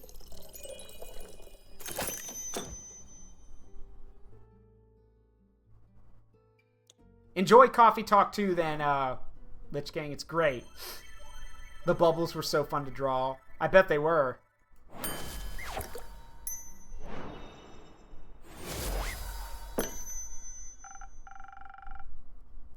Here you go. A drink to boost your concentration. Thank you very much. Speed. This is delicious. I can feel an... This is delicious! Sorry. With the voice I've been giving him, just imagining the M. Bison joke is so perfect. Oh, this is delicious! I can feel an irresistible itch in my fingertips already. I'm always happy to oblige. So, Una, what's it for you today? Maybe something that'll give me enough strength and energy to tell this whippersnapper every little detail of my life. Yeah, that sounds about right. Alright, give me a quick second. I'll be back with your drink.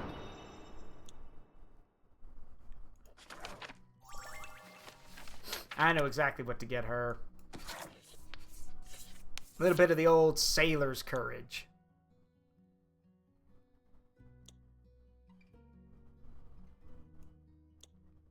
A little bit of spice in there.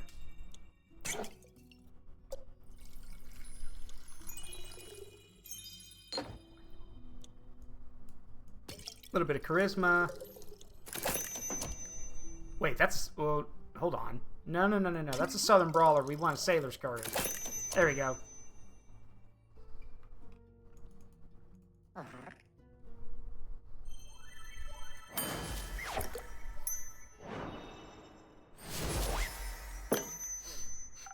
Some liquid stamina for the Golden Girl. Let's see if your skills are to be trusted, Innkeep. Oh! Archie, I hope you're ready for at least 600 pages. That's a lot. But you already agreed, so you don't have a choice.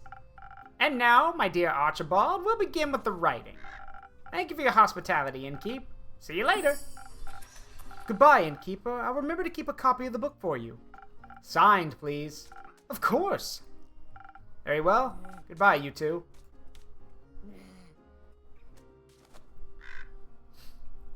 Uh-oh. Finally, my service beast and I have returned. Hi, Minthy. I don't know if I've had time to go over that manuscript yet. The last time she was here, she said we needed to finish her she gave us a month to do her manuscript. And, yeah, Renu, shush! Renu out here whispering that I haven't done it. I hope I have. Welcome back, Minthy. Good to see you, Innkeeper. And surprisingly, your tavern's dry interior. I thought you might be appreciating the dampness of almost everything nowadays. Maybe while underwater, but wheels and mud do not mix. On land, I appreciate structurally sound and smooth wood flooring more than soggy alternatives. That bad? You would too. Just step a few minutes past your tavern, and you might get an idea of things that are jammed in my spokes and smooshed between Casket and Kane's toes. I'll pass. And besides, stories from my patrons are much more enjoyable. Speaking of, how'd the pearl hunt go? Honestly, wasn't all too eventful. But before I go on... Oh, Bubbles! Yes, that's Renu. She's new. I could do with one of your drinks, Innkeeper. Something to keep my mind clear of any irrelevant distractions for the journey back. Well, let me see what I can do.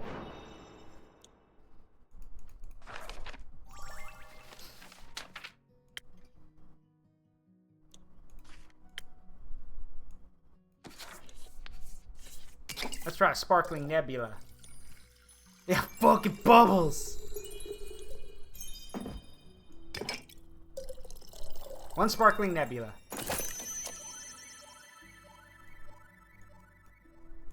Probably Andu's favorite.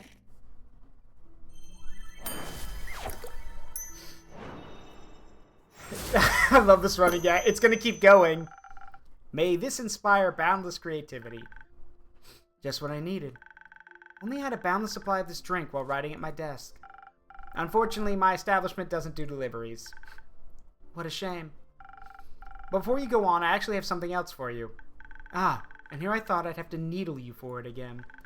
What a pleasant surprise. My favorite kind. Here, a completely proofread manuscript. I hope. I certainly hope it's complete. Since my retrieval and your proofreading have been such a long time in the making, yes? Right. Long in the making.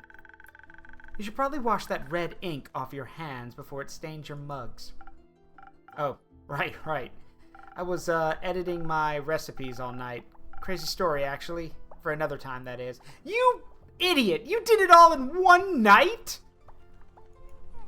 I see. I will say, it's good to have these papers back in my hands. May I inquire as to why you asked for them back now? I've decided to finally publish the book. What I've written about, it's very dear to my heart. And I'm happy to finally get to share my writing with the world. Minthy the author. Has a nice ring to it. It'll be Mackenzie Katrin Pachan, actually. A very nice pen name. It was time I finally chose one. And something universal at that. Procrastination is a curse all of its own. Sure is. So about the pearl, or pearls? Protection pearls. Like I said, it wasn't too eventful. I had tea with the Banshee of the Lonesome Lagoon, and she traded me the pearls for objects of her desire. Mostly, I promised her a signed copy of the book. Good for her. You know, I've been meaning to ask, if I may, what do you need the pearls for exactly? I know you're often looking for them, but I was never quite sure why. Well, I'm sure you remember the curse I was bestowed with. Yes, the cursed parasitic rings that amplify your magic to a painful degree. Exactly those. They cause quite a lot of issues for me and my body. Sometimes it feels like the magic's eating away at me, slowly feasting on my organs and nerves. It's tearing me apart from the inside out as it gradually takes my health and life. The protection pearls help me keep the mana in check. They bring it down to manageable levels. It helps the pain a lot. So you're saying you turn the pearls into a drink? Wonderful to see that's still your first solution to everything. Yes, on occasion. Mostly I grind them into ink for my tattoos. They're very versatile little beauties. I'm happy you could find some then. Now that I think about it, care to share? I'm sure they'd be great for my drinks. Not so fast. For most people, they just amplify mana to ridiculous and dangerous degrees. And I don't want to be held responsible for the chaos your patrons could cause.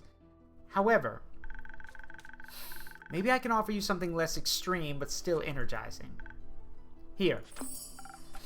Is this your infamous coffee recipe? After all these years, you finally trust me with it.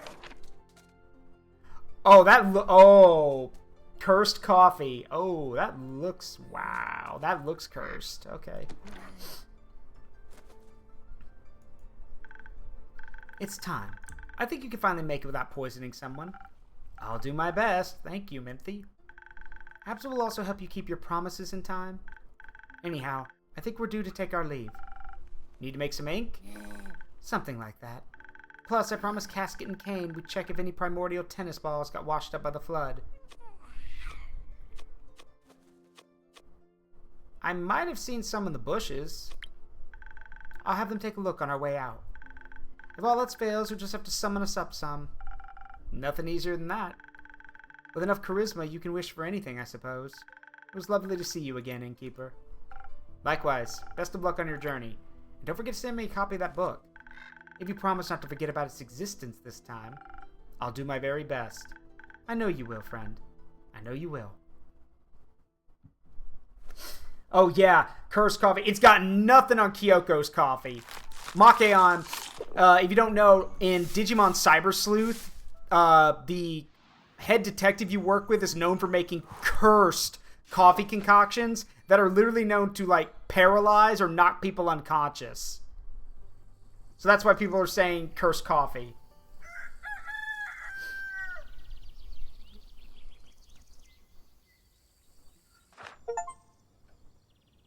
Uh-oh. Jade, welcome back. I bet. Oh no, she knows how to make coffee. She just adds different things to it because she likes the taste. Was your quest successful? When have I ever failed? Well, you do look surprisingly unbloodied. Also, hello, Kumo. Kumo? Who's Kumo? That guy. New name, I'm guessing? No. No names here. Never had a name. Don't even know what names are. Am I just supposed to go along with that? You're supposed to make me a drink. Then we can talk. Fair enough? What can I get you? I've still got plans after this, but Onyx is pretty tired. So give me something that'll get her to keep up with my speed if I let her have a sip. Anything for Onyx.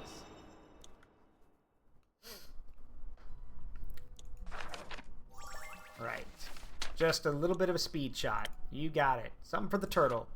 Handling a man's turtle! Alright, 3 shots of dexterity.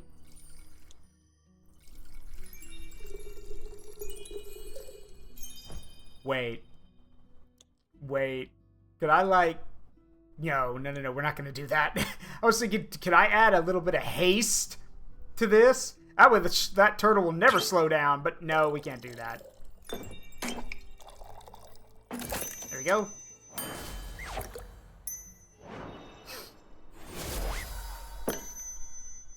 A drink for Onyx and you, but mostly Onyx. Not too bad. Concerning to see you know me so well. Being a regular does have its perks. So, names. Let's start with the story first. You love those, right? You know it. I'll spare you the details of my journey to Borkum, though I didn't miss the chance to make some extra money along the way. Everyone thought I was the right woman for their jobs. They helped me with the quest, too. Squeezed a good description of the renegade parents out of some Red Dune merchant who was in a deep dispute with a blue-crowned elephant. I'd love to hear that story, actually. Not my problem. Asking a couple of pointed questions got me to the inn the deadbeats were staying at. Problem is, people is, you can't exactly kill them in broad daylight. With monsters, you'd be thanked for doing so. But with people, you gotta be patient. Though I did what anyone would have done in my situation. I posed as a tour guide. And they believed you! Sure did. And Nico was right. Your drinks are great for pulling scams. Happy to hear that. I offered them a tour of the nearby Wadden Sea, and led them to an area I knew was shunned by actual tour guides because of the unpredictable tides. Gave them a spiel about how a battle of the Order of Starlight took place there, yada yada yada. Pretty soon, their eyes were glued to some starfish playing in the mud. It was the perfect opportunity to get it over with quickly. Obviously, I wasn't just going to kill them just then. They needed a chance to run, but I had to scare them first. I raised my spear right up above my head and was about to go for a warning strike when I heard this zinging sound. I deflected the knife that was flung my way at the last second, and it shattered against the ground. All three of us turned, saw this cloaked Echo reaching for another knife.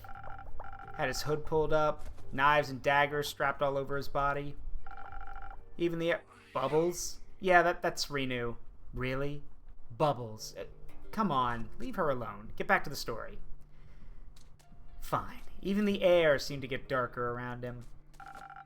Looked like a real shadow bane.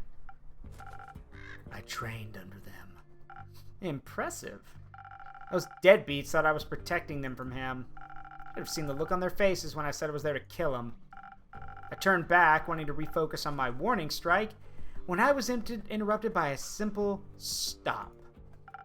It was said in this deep, raspy, incredibly fake voice that sounded like some sort of proper degenerate.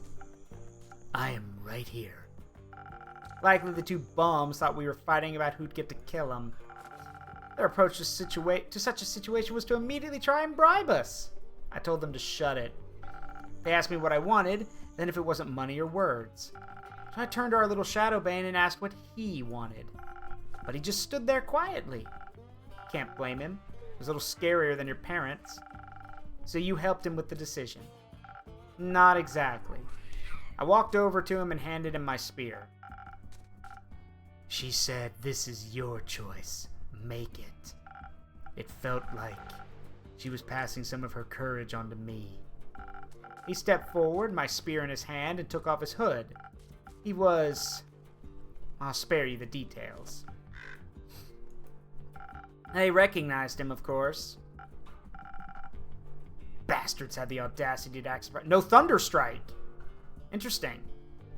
I had the audacity to act surprised. Surprised is one way to put it. When they talked, they sounded so... like they thought I had died.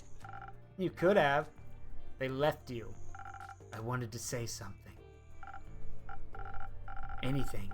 Yell them to get lost, scream at them for what they'd done to me, but all that came out was, "Why did you leave me?" Their silence went on for so long. Would have been longer if those tides hadn't come rushing in. You did kind of walk into that one. Kind of. Luckily, I was quick, got all of us up on some muddy rock that the waves couldn't reach. How long were you up there? Couple hours. Left us a lot of time to talk. Did you? Yes, a lot. For example, did you know that the primordial flood was caused by the Pyre erupting? The Pyre? You mean the biggest volcano in all of Asteria? Nestled right in Leviathan's domain? Yeah, apparently it erupted and then collapsed, covered all of the primordial sea in ash and set off a tsunami. It should not be doing that. No. Do you think powerful magic was afoot? Probably not. What use is a giant tsunami to anyone? Maybe they wanted to be wet. Probably not. Are tsunamis and their causes all you and your parents talked about? No. Mostly we talked about the leaving thing. They said not a day went by where they didn't regret what they'd done. I asked why they didn't come back then. They didn't have an answer for that. Mom said she was proud of my knife throwing skills, though. I never thought they'd apologize. They owned up to all of it, as awful as it was. I hadn't planned for that. They wanted to make up for everything and be a part of my life. They also said it was up to me. And what I wanted. What do you want? A family. Is that stupid? No, it's not. So you forgave them? No, not yet. I have to see if they actually mean what they said first. I can't trust them right now. Yes, that's right. That's correct, Renu. We don't really know each other anymore. Who knows if we'll get along. But they did say they want to get to know me, and I think I might like that too. They're just so different. Feels like I'm angry at people that don't exist anymore. You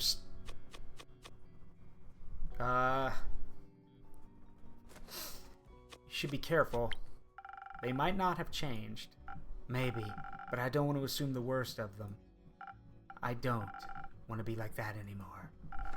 And I think they're willing to change. To try to, at least. Plus, Jade threatened to decapitate them if they ever hurt me again. They'd stand no chance. None. Could I have a drink now, too? Sure. Let's trade. Right. A secret? No. A name. I assume Jade didn't know you as Kumo because your parents didn't call you that. Correct. What did they call you then? I'm not. I'll trade you my name. Let's give the guy a drink. Your first name? Those are quite precious to Maida, right? Very. See it as a secret to trade for. I'm listening. Ulyssia. A beautiful name. I don't respond to flattery. But thank you. It's definitely better than mine. Yours fits you. It does not. If you say so. So, not Ulyssia. What would you like in exchange? Maybe something that'll stop me from choking on my words. In case I have to do more of this emotional thing. I've got something for that.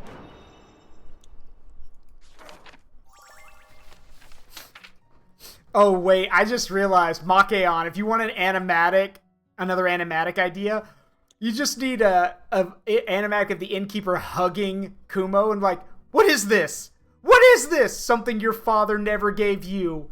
A hug. And then he starts screaming. I think I've got the audio for it. Hang on. Hold on. Yeah, something your father clearly never gave you. A hug.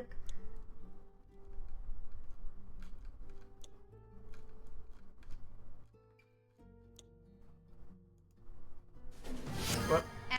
Freaking hate ads. Hold on, where's the audio for it? Here it is. What? What is this? What is this? Something your father clearly never gave you. A hug.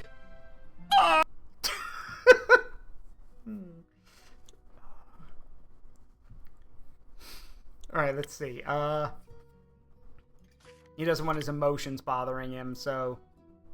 Yeah, Sunny Breeze will work.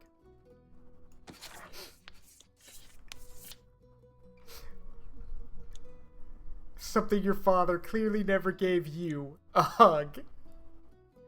A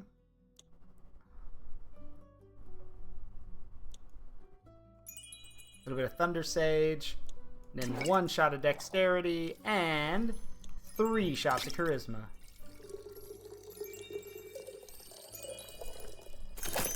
Yep, 1 Sunny Breeze coming up.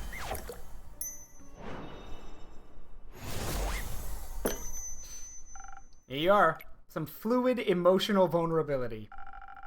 It tastes a lot better than it sounds. Feels a lot better too. Maybe. I still need to call you something else though if Kumo is out. It is. What have you got for me then? I'm running out of names. Jade, can I... Nope. My name. Fine. How about... Dave. You know what? Sure, I'll go with that. I'm proud of you, Dave. Hey, Dave. Oh, God. Really? For everything you've gone through, for choosing what's right for you. Thank you. Someone gift this man a baby name book. Do you need a hug? May have already gotten one from Jade. Speaking of me, I gotta go. Wanted to check with Grace and her goons. See you around, Airboy. See you around, Ulyssia. What about you? Care to linger a little longer? I need some time to think. All this over, and maybe even feel it, too. Is Fable back yet? I think Cheesecake would make for a great distraction right now. No. Thought maybe you ran into them on the way back. I didn't. So Melly isn't back yet either. No, I'm afraid not. Cool. Great. I guess I'll talk to... Carolyn? Your parents? Maybe. Do you think they still love me? I don't know. I hope they do. I hope they'll love you well. But I don't know. I do know that other people love you, and that if your parents fail to live up to what you deserve, you won't be loved any less. I'd like to believe that. Sometimes I just think, if even my own parents could leave me, anyone can. Don't measure your worth by the actions of people that hurt you. Nothing good can come of that. I'm very thankful to have met you. Anyway, I'm also part of the night, or whatever, so I must go. Farewell. See you soon. I am the night.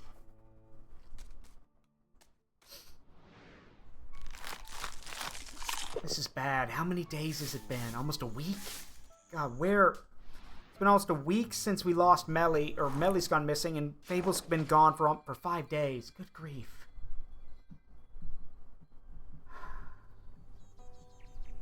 '30th of the Astral Moon.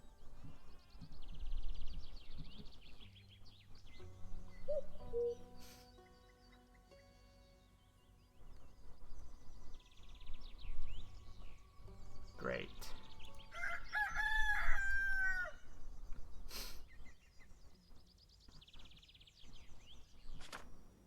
Melly!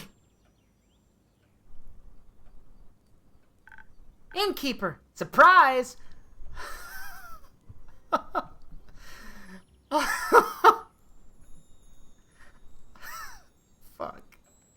I've actually got tears in my eyes. Oh, God. I don't know how she would view hugs, but if it were me, I would hug her and just not let go for a few minutes. God. Nice to see that you're back. Is Fable with you? No! Should they be? They were looking for you. They aren't a very good detective, then. I'm just happy to see you're well, Melly. Everyone was very worried about you. Why? I'm great at taking care of myself. You are, but where have you been all this time? Investigating things, obviously. Like the flood. My investigation led me to Morlia. Or more like, they did. Nico, Voy, and Hex, I followed them to Morlia. They were talking about mysteries and puzzles, and I'm trying to solve a mystery, so I couldn't let the opportunity pass me by. You're lucky. People usually pay a lot of money to spend time with me. Why? Because I'm, like, famous? But I didn't go there because of you. I was following clues. Wow. Okay. Okay. If it were me as innkeeper, I would just pick up an ice pack and just slide that over to Voy, because, good God, I think he needs it now. Okay. I stayed outside. My case isn't about a wizard. Not this time. Where's Hex, anyway? You know, doing wizard things. Like arson? That would have been fun. But instead he chose to study. He immediately wanted to check out the spells we found. Though he seemed pretty disheartened. How come? Not sure. I guess he didn't find what he was looking for. Maybe because the world's greatest treasure was already traveling with him. And as the old song goes, but I still haven't found what I'm looking for. Somewhere, Hex screams into the void, don't copyright my pain!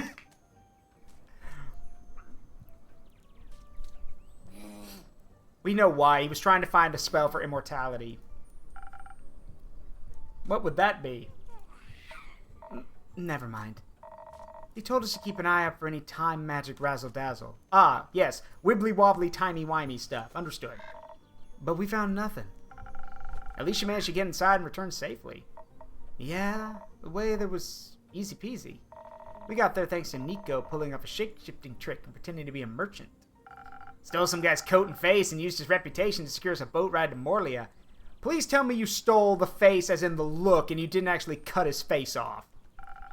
Said I wanted to meet with a real estate agent for the Magocracy to buy the island. Told them to pick us up in a week or so. By then we'd be far gone.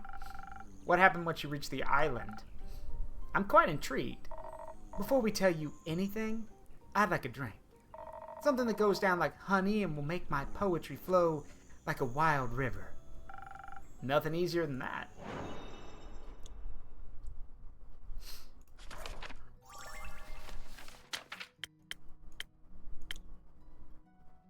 Let's see.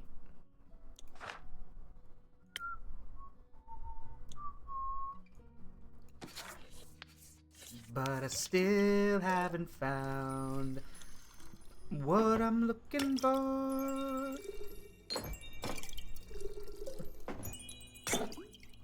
Little bit of layering. There we go.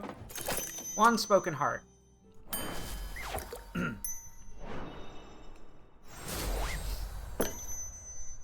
Some honey for those vocal cords. Enjoy. That's what I'm talking about. Amazing.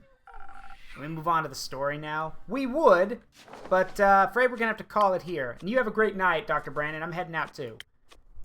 Alright, so we are going to call it here. I think we're probably in the end game now, because I'm guessing with how many of the things we filled up and how many characters' stories are being completed, I think we're getting close to the end game. Regardless, I hope you all had a good time. Don't go anywhere yet. We are going to raid someone real quick. It's always nice to raid. So let me find us someone to raid real quick. But yes, we are out of time for now. Let me see. Who can we go raid tonight, I wonder? Let's see. I know who we can go say hi to. No problem, Makeon. Let's see. Who can we go say hi to? You know what? Oh, thank you, Makeon. I appreciate it. I hope so. I really like getting into this game. So, we're gonna go raid... You know what? My friend Tay is celebrating 4 years of streaming, so we're gonna go say hi to her. Yeah, it's 4 years that she's been streaming, and I think we should go say some support to her. That's take 2 action for those who don't know. Alright, I'm gonna go say hi to her. Well, thank you. I did my best. So, let's go say hi to her. Currently doing an ad break. So, I don't know if they're back in yet. They should be. No, it's an ad break, so I don't know when they'll be back. Screw it. We'll go say hi. That's fine. Be a little surprise for them when they come back from their break. So let's go say hi. Alright, get this raid started. As always, it's been a privilege and a pleasure to entertain all of you. I hope you all have a wonderful time. I've been Zaruk Windcaller, and remember, at the memories we make in life, good and bad, make us who we are. Don't trade them for anything. I love you guys. I will see you all tomorrow. Bye-bye.